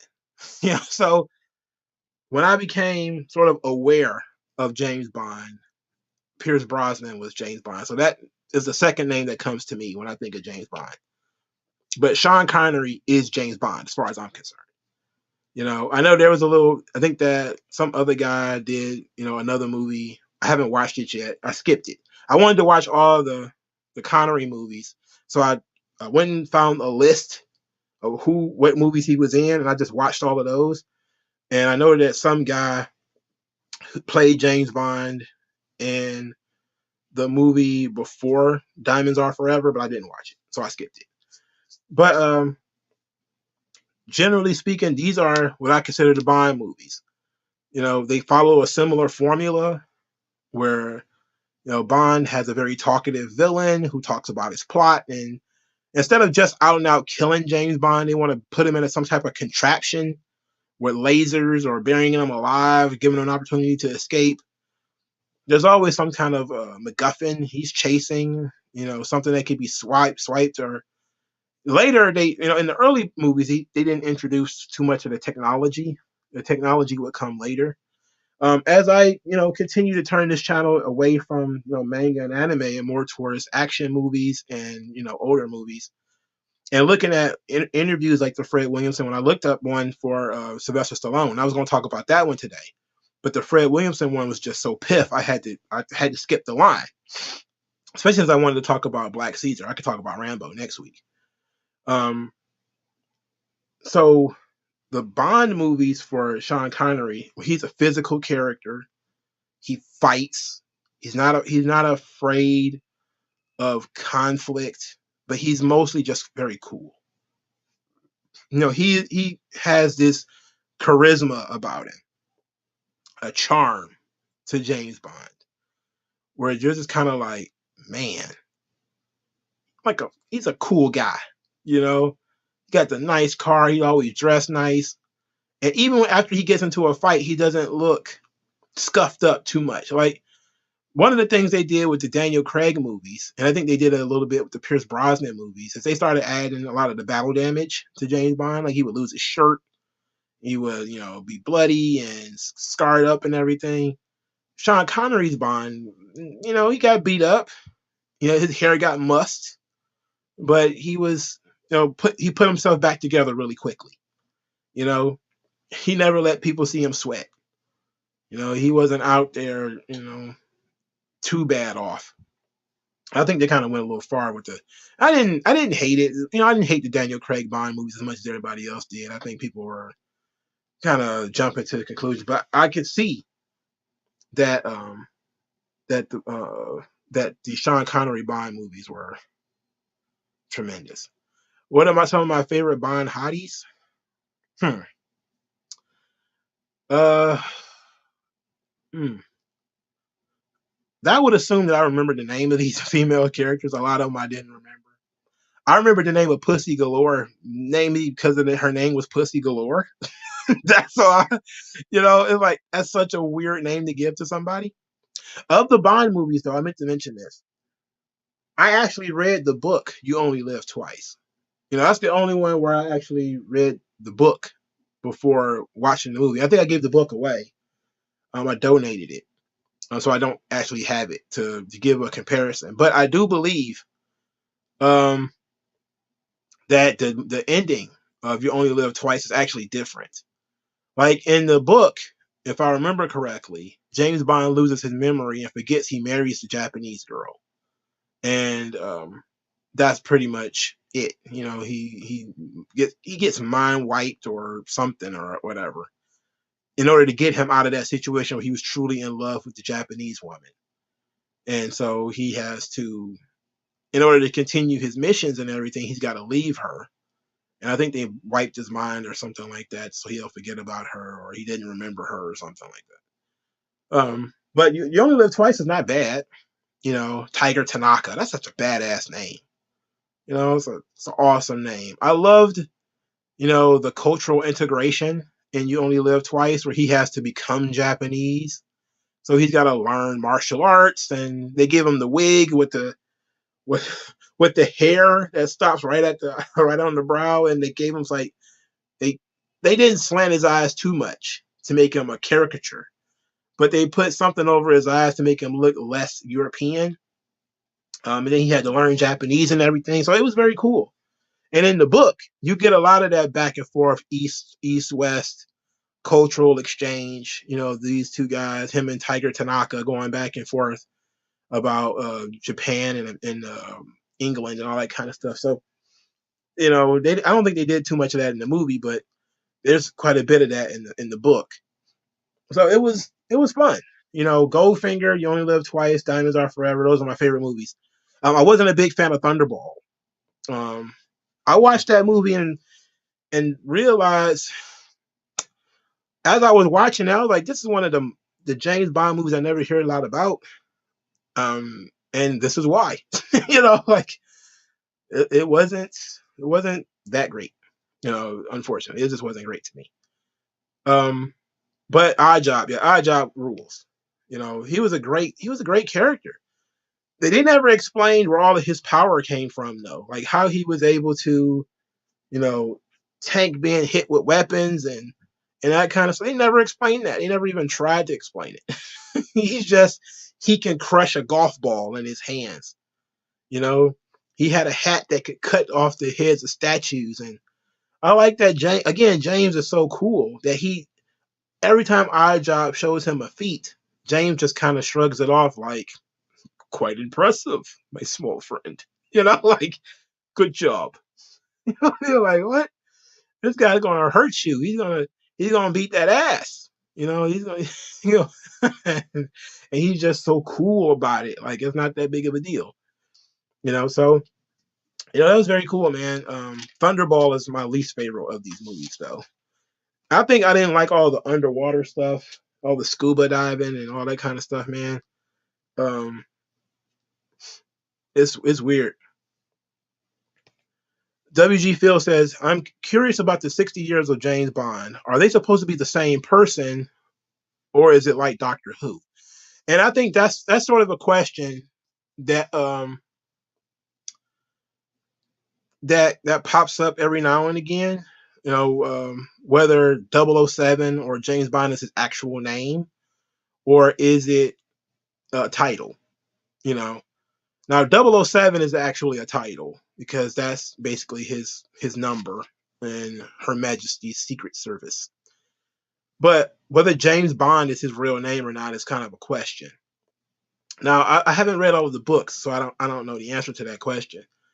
But for all intents and purposes, as far as I know, when it comes to the movies, it's all the same person, you know, because Bond is an actual shared universe where all these characters exist at the same time. I didn't know that until a few years ago, actually, that all of these members, the villains that are a part of the James Bond universe, are all part of the same organization known as Spectre. And Blofeld is the main villain. He's the villain in, I think, definitely the villain in Diamonds Are Forever. He's been the villain in the first movie, too, and through all of the movies. He's sort of the boss of all bosses, Blofeld. But he has all of these underlings that are doing different things and running different organizations in Spectre. So, as far as I'm concerned, as far as I know, James Bond is the same person throughout all of these movies. That it's not that they're switching identities or anything like that. It's all the same person. Um, Interestingly enough, because even though it's all the same person, the enemies never know what he looks like. Like some people laugh at the James Bond concept because he's the worst spy of all time in terms of he doesn't cover his face. Like he has gadgets that helps him out here and there. Like in Diamonds Are Forever, he had fake fingerprints because he knew that the chick was going to check his fingerprints on the glass, so he's wearing fake fingerprints. That's one of the few times you see something like that. And like Mission Impossible, which the Bond movies definitely were affected by Mission Impossible and what they started doing with the spy genre, and they just went overboard with the tech. They had false faces, voice manipulation, and all kinds of stuff in those Mission Impossible movies. And then you had all of the what was the movies? I think it was Matt Damon. What were they called? The Bourne Identity. All those movies came out there, and they really got back into the trench fighting. And the guys, like, he's basically a superhuman though, Jason Bourne. But those movies did take a lot out of the James Bond franchise, because they introduced competition that was sort of different from the BondVerse, where James Bond is very cool, he's very laid back, and then they were getting weird actors to play James Bond. I think when the Bourne Identity or something like that came out, I think that's when they started the Daniel Craig thing. And a lot of people were not a big fan of Daniel Craig. But I like GoldenEye, at least when it comes to Pierce Brosnan. I can't cape for any of his other movies, but I like GoldenEye. GoldenEye was good, as far as I'm concerned. It had 007 versus 006. I liked it. But I really didn't like Thunderball. I wasn't a big fan of Thunderball. All the underwater fighting. They had this underwater harpoon battle, and I was just like, I hate this. I hate this underwater harpoon battle they got going on here. I couldn't stand it. But the Bond villains they're badasses. They're very cool. And they're basically just evil businessmen. That's what so many of them are. They operate or corrupt some kind of legal enterprise, or they're just terrorists. And these movies are made in the 60s and 70s, so there's a lot of that Cold War. Russians are always the bad guys kind of thing. I was definitely surprised that in Dr. No, that they shot that movie in Jamaica. So there was like more black people in it than I thought it was going to be in it. And then of course I was kind of like, oh, the black people are going to be the villains. Of course they started out as the villains, but they came around. They came around. But Dr. No came out in like the late 60s. It ended up being pretty good. I actually done mind Dr. No. It's not like one of my favorite movies, but it was okay. It wasn't. They hadn't found the Bond formula yet. For Russia with Love, I did like that. I did like that too. That was one of my favorite ones, From Russia with Love. That's probably my third favorite Connery Bond movie. I like From Russia with Love. It was pretty good. Where the Russian girl had fallen in love with him. He beat her ass on the train because she was lying to him. he smacks a woman at least 2 or 3 times in these movies, and usually for the weirdest reasons because they're lying. Usually, they're seductresses and they're lying to him. So he's like, "Whap, tell me the truth," and she eventually starts telling the truth. But I really liked about Diamonds Are Forever is how badass James comes in at the beginning because he's coming after Blofeld at the beginning. So he's not playing no games. He's just walking up, choking guys with strings, and you're like, wow, like this is a more physical, brutal James Bond. He's not screwing around, at least in this part of the movie. But I like Diamonds Are Forever. I like Goldfinger too. I really like those flicks. Um, I definitely suggest if you don't want to watch all the Bond movies, I suggest you watch all of them. But if you don't want to watch all of them, Goldfinger and Diamonds Are Forever. Those are the two you need to watch. From Russia with Love, if you're a big fan of those. But we're going to get into the Roger Moore Bond movies, probably starting tomorrow. So I'm definitely going to start watching the Roger Moore Bond movies and see how his Bond differs. Um, and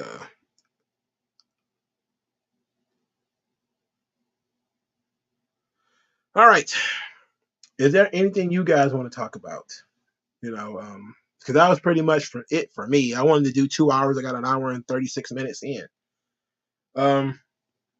So that's good. I talked a lot about 60s and 70s black culture, which is I really wanted to get out. Oh yeah, I wanted to talk about 50 Cent and Fear. So let's talk about that real quick before I get out of here because I'm probably going to not remember it for next week. But this comment that 50 Cent is going to make about fear is definitely something I think is very important for young men to know, and it's very important for people of all ages to know and to realize is that conflict is a part of life, and you have to be willing to meet conflict head on. You can't be scared of it. So this is a life lesson that 50 Cent is about to teach us, and it's weird because I'm learning a lot from 50 Cent from listening to interviews and stuff. And the shorts are the ones that's doing it because 50 Cent is he keeps popping up in the shorts, recommendations. And so I click on them and I hear him say some really profound stuff. And this was one of the things that popped up in the shorts, and I went and found the longer video. It's only 9 minutes, but this certain part that I want you guys to hear is actually shorter than that. It's only like a minute. So let's go with 50 Cent talking about fear. Tough lesson, yeah. But under those circumstances, when you're in an environment where you meet aggression with aggression, or you're deemed weak, and the weak becomes the prey, you gotta kind of back people off for you at different points. And it really felt like that in that. Really? Yeah. And when you're willing to go as far as further than the other guy, you always prevail. You always end up on top. It's like the kid in the schoolyard that doesn't want to fight always leads with a black eye, because as soon as the other kid identifies he doesn't want to fight, he hits him. But this is back to the negative view of human beings. Yeah, I never wanted to fight, but kids. Actually, I did get hit at school a little bit. Like not very much. But when they say no, I really don't want to do the pop. That's when you get hit. You just gave the other guy enough confidence to hit you at that point. Especially when there's a bunch of kids behind him jumping up and down saying, "Whoop him." Like those experiences from when I was really small, I identify with that. So I had never been in a space or those situations where even if I didn't want to fight, I didn't show them. So that's a hell of a lesson right there. And I never really considered that, but it is true. Once you set a boundary, and this is the thing about being a libertarian, about the non-aggression principle. If you don't know what the non-aggression principle is that most libertarians follow the non-aggression principle. It means that people can do whatever they want as long as they're not aggressing upon others. And the non-aggression principle basically asks that you agree to that you let live and let live. that you will tell other people essentially we will not engage in combat for any reason. And that's supposed to make pacifism a virtue, you know, that, libertarians are anti-war because we are a lot of times anti-government. So you're like, there should be no war, but then people take it to the next level. There should be no police, and that kind of stuff. And now you get into the realm of the cartoonish. I waffle in my libertarianism on the non-aggression principle because I know once you tell people that you will not fight, they will take it to the next level almost immediately. If people know that there is no threat of violence, then they'll take it to the next level. And so, libertarians are often asked questions like, what would you have done with Adolf Hitler? A guy you can't rationalize with them. They tried that.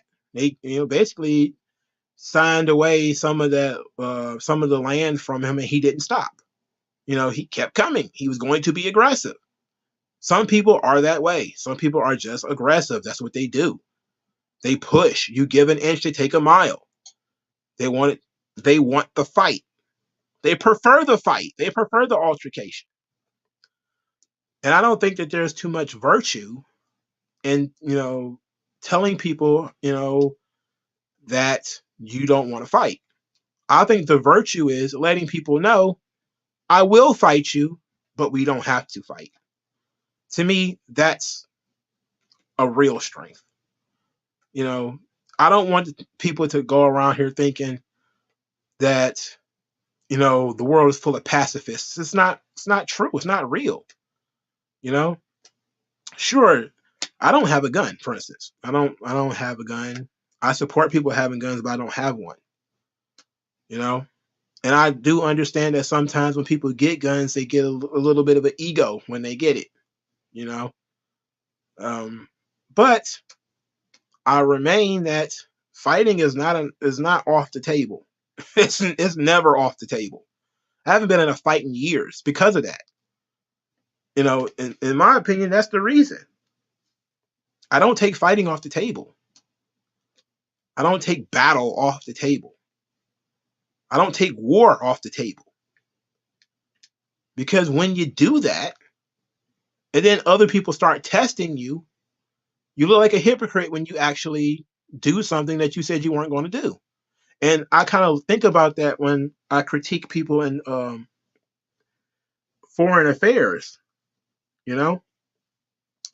It's like these forever wars over in the Middle East. If you were to just say, look, we give up, man, you can have your country back, is that going to stop it? Does that stop terrorism? That's just a question I have. It's not a gotcha. Is there an implicit agreement that if we back out of Syria or Iran or Iraq or Afghanistan, that all the violence would just be contained to those people there and it's not going to spill back over into the United States again? And I don't want to hear about, they hate you because Coca-Cola and degeneracy, gay porn and your movies and stuff like that.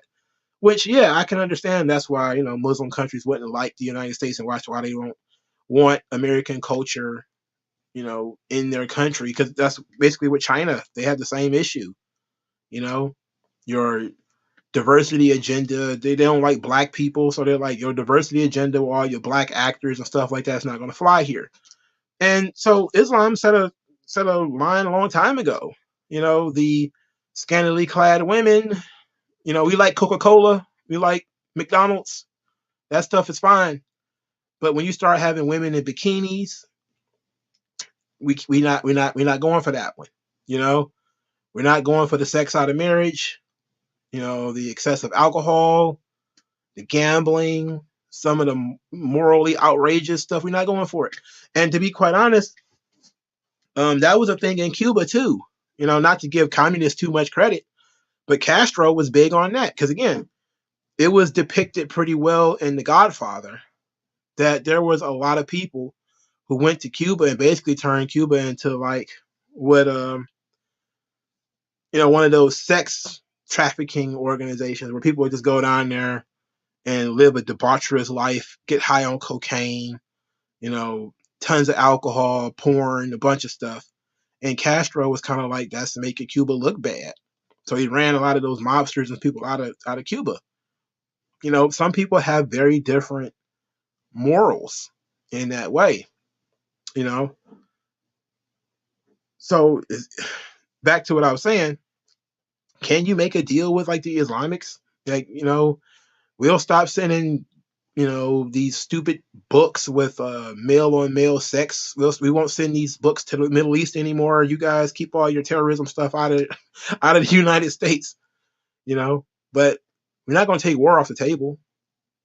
We're not going to take war off the table. No, no. We don't want people to think that you're soft, you know. And it's an image thing because, like 50 Cent said, once you say we will not do something, what's going to happen? They're going to attack you.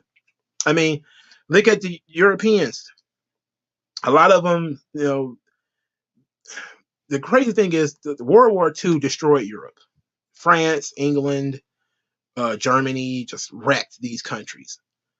And what spiraled out of those, if I remember correctly, and I could be wrong, maybe somebody like Darren Gordon Hill probably knows a little bit more about English history. But a lot of countries that have free healthcare, a lot of that stuff spun out of World War II. Japan, they started getting free healthcare. They had free healthcare before because they had conscription in Japan. But then they had from birth to death sort of care. You know, that's why they were able to get people through the kamikaze, you know, because your body essentially already was owned by Hirohito from the beginning. But let's not go through that too much. And so what happened is these countries, they limited their militaries and dumped all the money into free healthcare and all that kind of stuff. So these countries don't really have strong militaries anymore. Like France doesn't really have a strong military anymore. You know, England doesn't either. But the United States has like the world's largest military for a reason. Because we decided to put all our taxpayer money into the military, which is a bad idea. But because these countries like France and England don't have strong militaries, you often see small acts of terrorism happen over there pretty often. They used to call the truck of peace. People getting run over by vans and stuff like that. Bombings, you know, the Charlie Hebdo stuff where, you know, these Muslims are going around stabbing people for offending them. The rape camps, you know, in England and stuff like that. A lot of that stuff started happening in Sweden and in France because they weakened their own defenses. And, you know, it's the iron law of scarcity. You know, there's not infinite money. Money is not infinite. You know, you have to, you can grow it in an almost infinite way. But when it's taxpayer money, it's finite. So when you make the decision to provide free health care, you have to take that money from somewhere. And they took it from the defense, you know, which is what the left wants America to do. They want to say, stop spending so much money on defense and give us free health care or universal college or whatever the hell, right? It's not really a good idea, you know, because you start seeing small acts of terrorism pop up all over the place. And these countries are not really prepared to do battle about it. And that's why they have these porous borders. They can't really protect their own borders because that would mean they would have to give money to their militaries. They would have to give money to their defense systems. And that's not what they want. They want a welfare state. They don't want a warfare state. They don't want armed men guarding their borders. They would rather have armies of useless doctors, you know? And it's just a decision. I'm not saying whether it's better or worse. I think that, to be quite honest, free healthcare is one of the most evil things in the world. Look at Canada. They're putting people to sleep for having depression now. And when I say put them to sleep, I mean permanently. For good! For good. Because you have depression. They're getting you out of here. All right? But when you tell people that you're not in the war game anymore, why wouldn't they hit you? You know, if you're a pacifist, they figure they could take you out with one punch. You know, we could attack and attack and attack and attack, and you'll either be slow to defend or you won't defend. Look at what happened, over with Russia and the Ukraine. This is like the second or third time Russia has invaded another country within the last 10 years. They invaded Georgia. What was this? Maybe it's last. How long ago was that when they invaded the country of Georgia and basically took it over? That was within the last 10 to 15 years. It just keeps happening. It's not going to stop. So are you ready to either A, let them do what they do and stay out of it, which is what most libertarians would say is like, that's none of our business. But it's none of our business until, the Russians own half of damn Europe. And then you got to fight something that's much larger than what exists now. But that's a tactical situation that people aren't really thinking too much about. Or do you go fight them now where they're small? It was in 2008. Okay, so it was like 15 years ago. Okay. Or do you fight them now while they're still strong, but they're smaller? They don't have a lot of satellite countries under their sphere right now, even though they kind of do, but it's not formal. They haven't formally invaded and took over these countries yet. There's another thing with Taiwan. China went in and took over Hong Kong. They took Hong Kong, which was the cultural capital of Asia. They took it over. And Americans just kind of sat there and let it happen because it wasn't our business. We weren't supposed to get involved with Hong Kong. Hong Kong ain't on American soil, even though there's a lot of Americans over there, even though the system helped to be set up by the United States, even though it was a capitalist system, they let them take it. They let China take it. And they're threatening to let them take Taiwan next. So it's exactly the same thing 50 Cent is talking about. China looked, America said, we don't want to fight. We don't want to fight the Chinese. So China was like, okay, we'll just take Hong Kong then. And then America was like, oh, wasn't expecting that. Wasn't looking forward to that. That sucks. And then they're like, we still don't want to fight the Chinese. We don't want to. And now the Chinese like, yeah, well, you know what? Taiwan, quite possibly next. And then America's like, no, Taiwan is its own country. And China's like, no, Taiwan is part of China. Always has been. And people are looking back and forth like, no. And the Chinese are like, yeah. What are you going to do about it? And everybody's kind of like, we don't want to fight though. And it's like, so what do you think they're going to do? They're going to invade Taiwan eventually and take it over because you've already said you didn't want to fight. You already said we rely too much on China. They own too much of our farmland. They own too much of our debt. We don't want to fight China. So what they're going to do is they're going to take whatever they want. And I struggle with that because I don't think that's a good idea. In the long term, it's better to be a hypocrite than have to fight some amalgamation of a much larger nation. It's like a guy who is a bully in the yard. If it's just him and his friend, you might be able to avoid it. But one day you turn around, there's 10 of them. And then you turn around, there's 15 of them. And you're like, God damn, I can't avoid these guys anymore. But it's worse now than it would have been if you'd have fought them before. So that's something to consider. AJ3, what is stupid? You asked me about Brexit. Look, I just think that England should control their own currency and control their own borders. It should be a sovereign nation. Why they had this system that had them go through other nations makes no sense to me anyway. But I object to a lot of the stuff that England's got going on anyway. Like a lot of the terrorism they get from the Irish and stuff like that. It's like, man, It's the 21st century. Let the Irish go. Who the hell cares anymore, bro?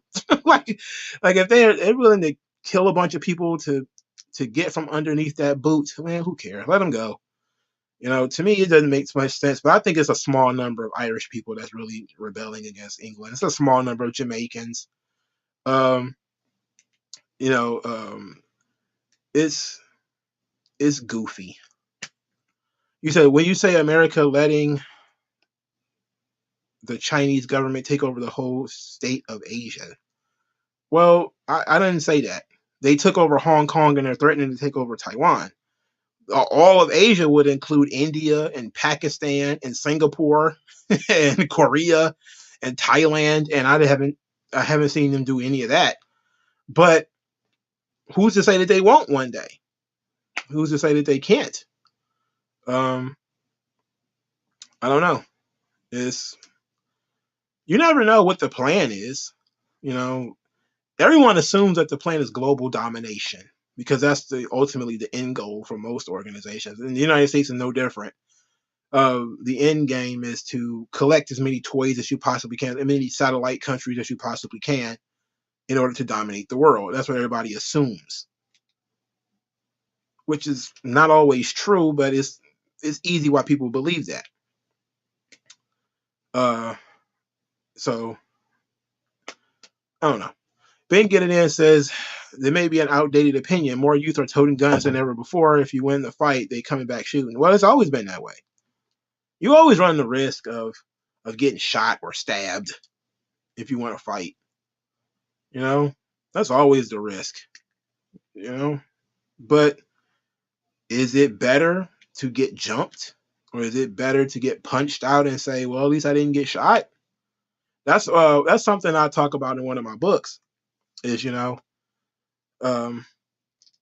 have a little hero or whatever, and he tries to be a pacifist, and he's always afraid that a fight will escalate.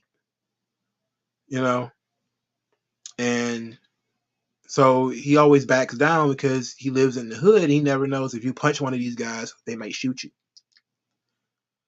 And then eventually he kind of gets frustrated and he actually does throw that punch, and it just turns into him getting jumped by a couple of guys. But when he gets jumped, who's to say that's enough? That they won't take it to the next level? I don't know. I don't know. It's a good question though. Ben Get It In says it works in elementary school, but by high school it's better to avoid conflict. Maybe. But it might actually be more important in high school because that's when you start forming your reputation. It's different when everybody's 7 and you get into a fight and then you cry or whatever. It's a very different from when you're 17 and somebody punch you in the face and then you don't retaliate. And you're skulking around trying to hide your face so he won't see you and all that kind of stuff. You're just going to get bullied at that point, bro. I mean, I just don't see any way out of it. You got to run the risk. It's always better to avoid conflict. Absolutely. You should always try to avoid conflict. That's why I don't go to conflict areas like strip clubs or bars or anything like that. I'm glad Uber and Lyft exist, because people can get out of those places quicker. Sometimes people would get into some shit in the goddamn parking lot, just trying to get out of the club. And you're drunk and somebody else is drunk and they aggravated, and they're not taking home no broad that night. Their shoes are scuffed. They spilt liquor on their new white tee or whatever the hell. They ready to tear everybody up. Back then there was no Uber or no Lyft to get guys out of there. Now it is. You might have to hide in the bathroom for 10 minutes or something like that, but you might be able to get out of there without getting your head torn off. But trying to avoid conflict, you always should. But you gotta be conscious that of what 50 Cent said. It absolutely just invites more violence later. I never met somebody who was getting bullied avoided the bully, and the bullying stopped. At most, somebody else gets the bully. And, somebody else stands up and either knocks him on his ass or gets him arrested or something like that. But it doesn't just stop on its own, you know? And now with these kids nowadays, they'll do it for clout. They'll hit you for clout.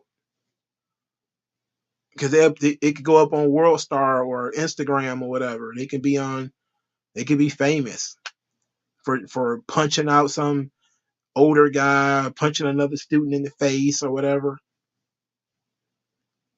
That's something you got to consider too. People are doing a knockout game. Remember that shit? Just walking up on people and stealing on them. It's like, man, do you really want to be that guy? And people just, you live your life with your chin tucked into your chest. Like I said, I haven't been in a fight in almost 20 years. But I am not afraid of conflict. I am not afraid of fight. I am not afraid of fighting. I am not. Again, I worked in a mental hospital where those guys will fly off the handle and threaten you with anything. They'll threaten to murder you, your children, your wife, whatever. And you just look at them like, all right. If you look scared, if you back down, then you'll be dealing with that stuff every day. They'll be running. You'll be spending half your check on the vending machine to make sure that they don't tip over something. You be buying them pop and chips and all kind. Nah, ain't doing that. Ain't doing that. You're a grown man, dog. And I know where the cameras are not. Okay, so let's chill. All right. But again, I am not afraid of conflict. And I'm not afraid, and I fully believe that somebody can get hurt very bad from one punch. That's just a fact. So knowing that, if I have to initiate, I will. That's my problem with the non-aggression principle. Sometimes you have to hit first. That's just a fact. Sometimes you got to be the one to throw the first punch. If for no other reason than your own protection. And sometimes that person might not even be like a tough physical threat. But like I said, I've told people that before. Like, there's a lot of stuff I can deal with. Like we talked before about fighting words. I worked in a mental hospital. Again, fighting words. I'm a little bit older now. Some of that stuff is, I'm gonna let it roll off my back. I'm an adult. But one thing that since I was 12 to my heart continues to beat. If you spit on me, we are fighting. All right? You are getting hit. It's happening. All right? Spitting is absolutely assault, as far as I'm concerned. It's a declaration of fucking war. I don't play that. I do not. You can get away with a lot of stuff. That spitting, spitting, no way. I'm still on a nigga for spitting. I'm saying that's real. All right. And I tell people all the time, like, I come across as the most dorky, quiet dude in the world, but I am not scared of fighting. I am not scared at all of fighting. And I will throw the first punch if I have to. I will initiate contact if I have to.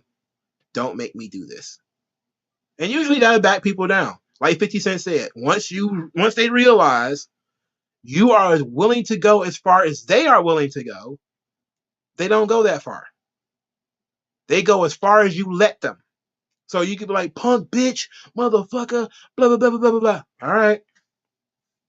You can go that far. As long as you walk in the other way and all that kind of stuff. And all right, whatever. But spitting, putting your hands on me, no. I'm glad I'm not in those positions anymore, though. So that's a positive. But I survived by not being not afraid of conflict. I avoid conflict if at all possible. But I am not going to belittle myself. I'm not going to be a person that's going to be ashamed of myself because I'm scared. Even if I was nervous or scared or whatever, that something might jump off. Still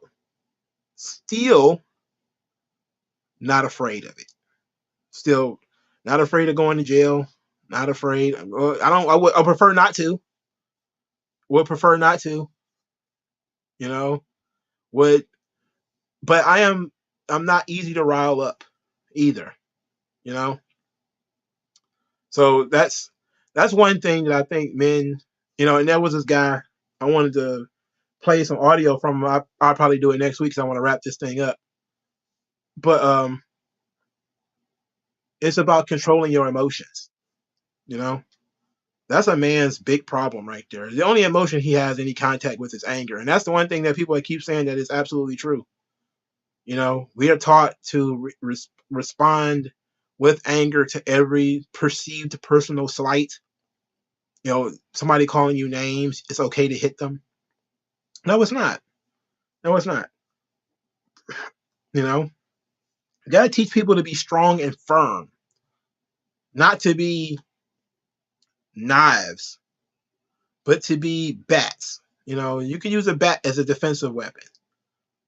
It's a blunt object. It's not a sharp object. It's not an aggressive weapon. You're not a weapon. You're a person. But because you're a person, you should have all the rights of people, which is to live free of being harassed and abused. And if you want to have that harassment and that abuse, why would you want to deal with that? Jason Wilson, that's exactly his name too. I'll play the audio probably next week. But because I wanted to talk about that as we talk about masculinity and stuff like that, I just kind of wanted to bring that one to the table. But we'll get around to it eventually. And I think it's probably pretty good to have that discussion with when we talk about like Rambo or something like that, the Punisher and stuff like that. But I suggest I go to the Jack Donovan school of masculinity. Be prepared for combat. Even I'm not saying that go to the gym. I don't go to the gym. I'm flabby as hell. But I'm ready to fight. I think that all women should have a gun and learn jujitsu. Like you see these women who know how to do jujitsu, bro, you basically rape proof at that point. Because there's a lot of different submissions you can grab somebody in from missionary position. And if women are flexible often, but guy tries to take it and jujitsu, you could choke his ass out. I just saw a chick do now granted she's dealing with a man who is allowing her to show to demonstrate how this submission hold is done. But if you actually spend some years learning jujitsu and training your body and learning how to protect yourself, I think it should be mandatory. Girls should learn jujitsu and should learn how to use a gun. I would say a knife too, but if I were a woman, I wouldn't want a guy to get that close to me, especially if he's aggressive. I wouldn't want him to get that close because you could stab him and it won't stop him. Like we've seen police officers use tasers and it doesn't stop them. We've seen them use nightsticks. That doesn't stop them. You can't even shoot them and he won't stop. So I wouldn't be like, okay, close quarter combat, you need to learn how to use these brass knuckles. Like it's nice if you know how to use some brass knuckles, honey. But I wouldn't want to get a guy to get that close to me. But if he does get close to you, you need to learn how to separate yourself or grab a hold, break an arm, break a wrist, break a thumb.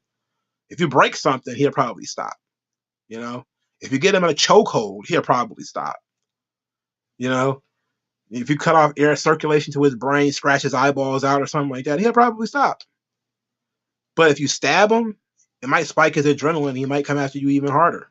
You fucking shoot him, it might be the same thing. But if you shoot him once, you got a chance to shoot him again. But fear doesn't really help you in any way. Being afraid doesn't help you at all. Um, all right. Ali Hankerson says, at what point do I hurt a bully? Shouldn't I just warn a responsible person like a teacher or parents, if not the police? Well, how effective are these responsible people? Let's ask that question. You know, if the responsible party is effective, then sure, telling a teacher or a police officer or something like that may help. But how often is it that this responsible person is going to have just as much sympathy for the bully as they do for you, which is how public schools are run today. The bully is part victim. He's victimizing you because he's victimized at home. That's what they think. So they're going to say, oh, D'Angelo is a dummy, but his mom's abusing him at home. He doesn't eat. He doesn't get to eat breakfast, so he's got a bad attitude. And then you tell D'Angelo hit me, he's bullying me, he's doing yada yada yada. They're gonna call him into the office, try to get to the root of it all, but he knows he's in trouble because you told. And then what is he gonna do? He's gonna double down. So was it effective? In today's modern world, the answer is no. Responsible adults are not effective. It's more effective for you to take the starch out of him, then he'll leave you alone at least, than trying to get some responsible adult. Because unless they lock him up, he's coming back for you because you snitched. And now it's going to turn other people. They're going to be like, oh, Ali Hankerson, he's a snitch. He'll tell on you. Tattletale. You may even have two or three more bullies because you told. Sometimes, man, you cannot be afraid of altercations. You can't. You can't be afraid of altercations. Sometimes fighting is healthy. Sometimes. Take a boxing class. Take a taekwondo class. That's what I did.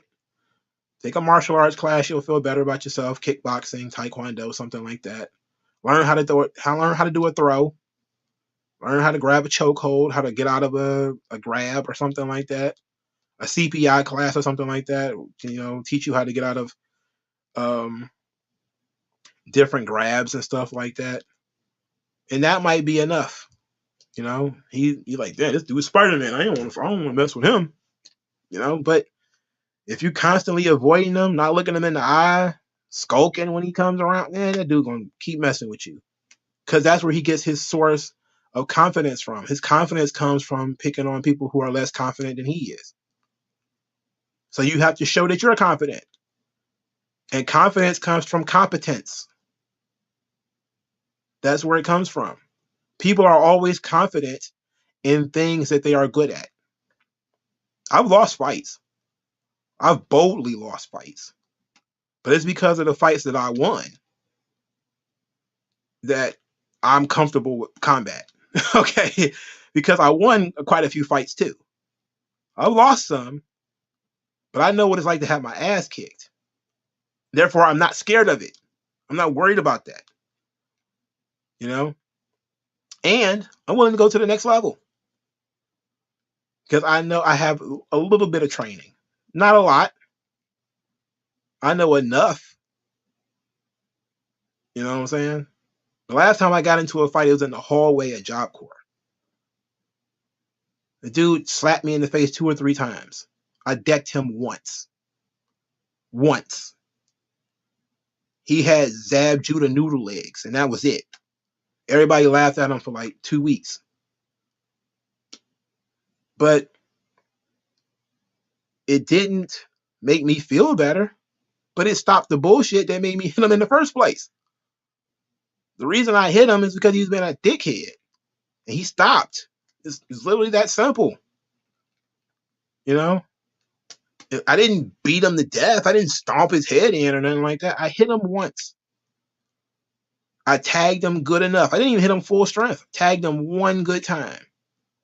Once he hit the floor and he found it difficult to get back up, he was like, no, I don't want to deal with this no more. And he stopped. That kind of stuff happens. Now, it's more difficult when there's more people. With this 3-4 on 1 or something like that. That's a different ball game. You ain't going to punch them all. You punch one of them, you're gonna get jumped by all of them. But that's where you might have to be a ninja and catch one of them by himself and stick them in. And that's when you might need to up your game and get a weapon. you know, I still don't support you know uh, being bullied, and even in that situation, if it's 3 or 4 of them, they're cowards. Catch them one on one. If you can't catch them, I mean, nobody says that you have to do something immediately. Because I remember when dudes used to bully me when I used to go watch Monday Night Raw at my friend's house. I'm telling you, these dudes are like guard dogs. They're like the dogs off of Looney Tunes. How many of you seen the Looney Tunes thing where Foghorn Leghorn comes onto the lawn and he beats the dog in the head with a 2x4, and then he runs and the dog's leash pulls the dog back? That's how it was. I would go into those neighborhoods. They would be sitting on the porch. They'd be yap, yap, yap, yap, yap, yelling across the street, calling us names and everything. I remember it was like 9 o'clock at night one time. I think Raw was it. I think it was just coming on.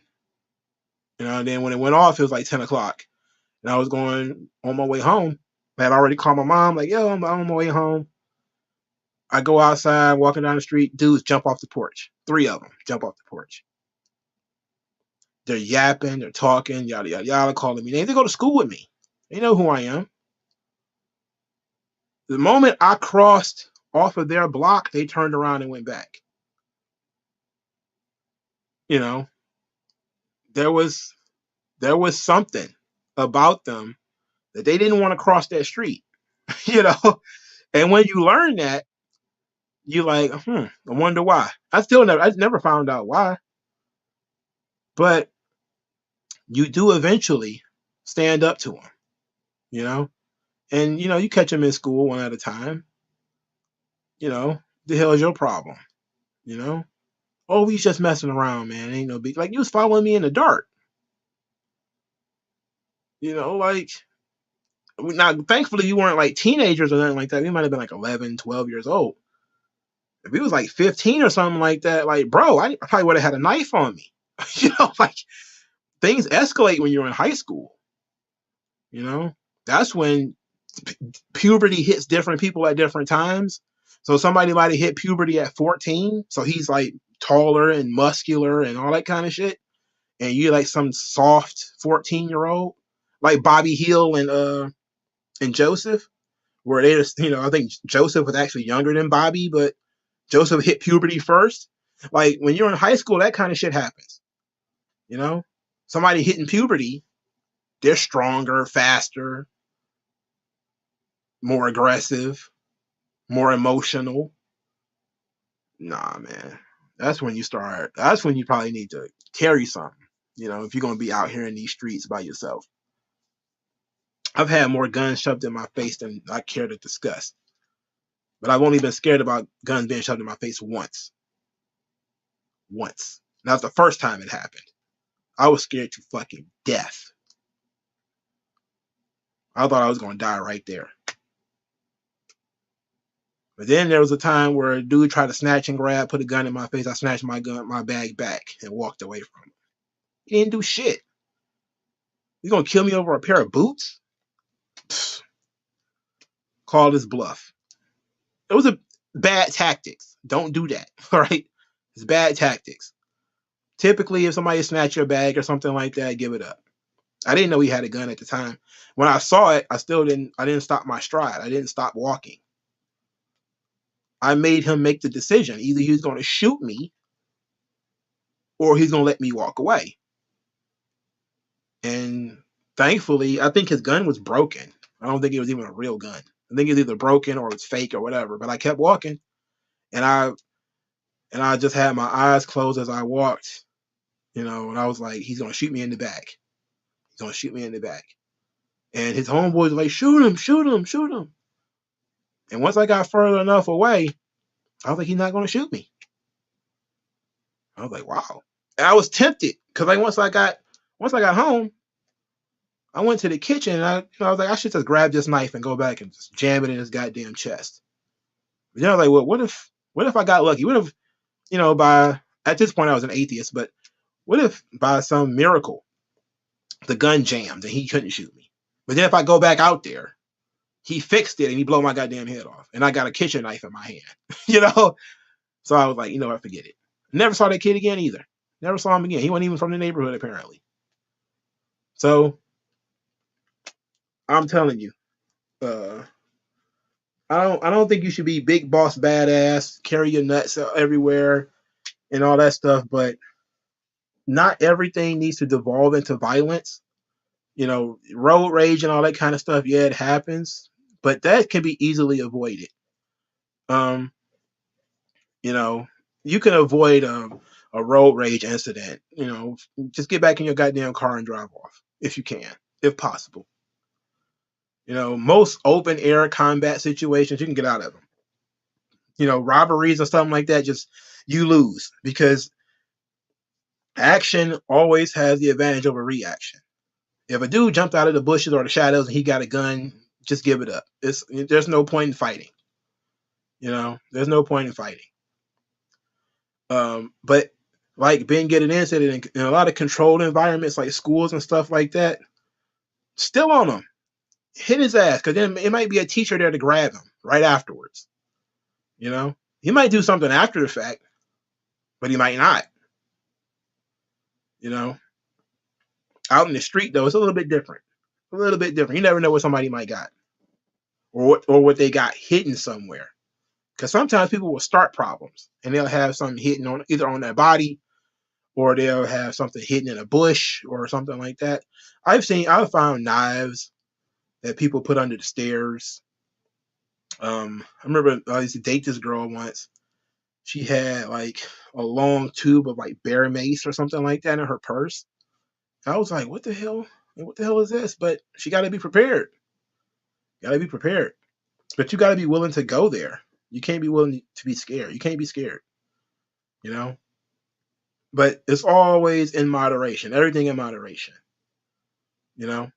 Don't go around here trying to be super tough, because that's how you get killed. But you can't show people that you're soft either. Because then that's how you also just get bullied. And being bullied is like being killed. What they say, a coward dies 1,000 deaths. and that's true, because to be quite honest, you always going to think about that. This is going to be the last thing before I wrap it up.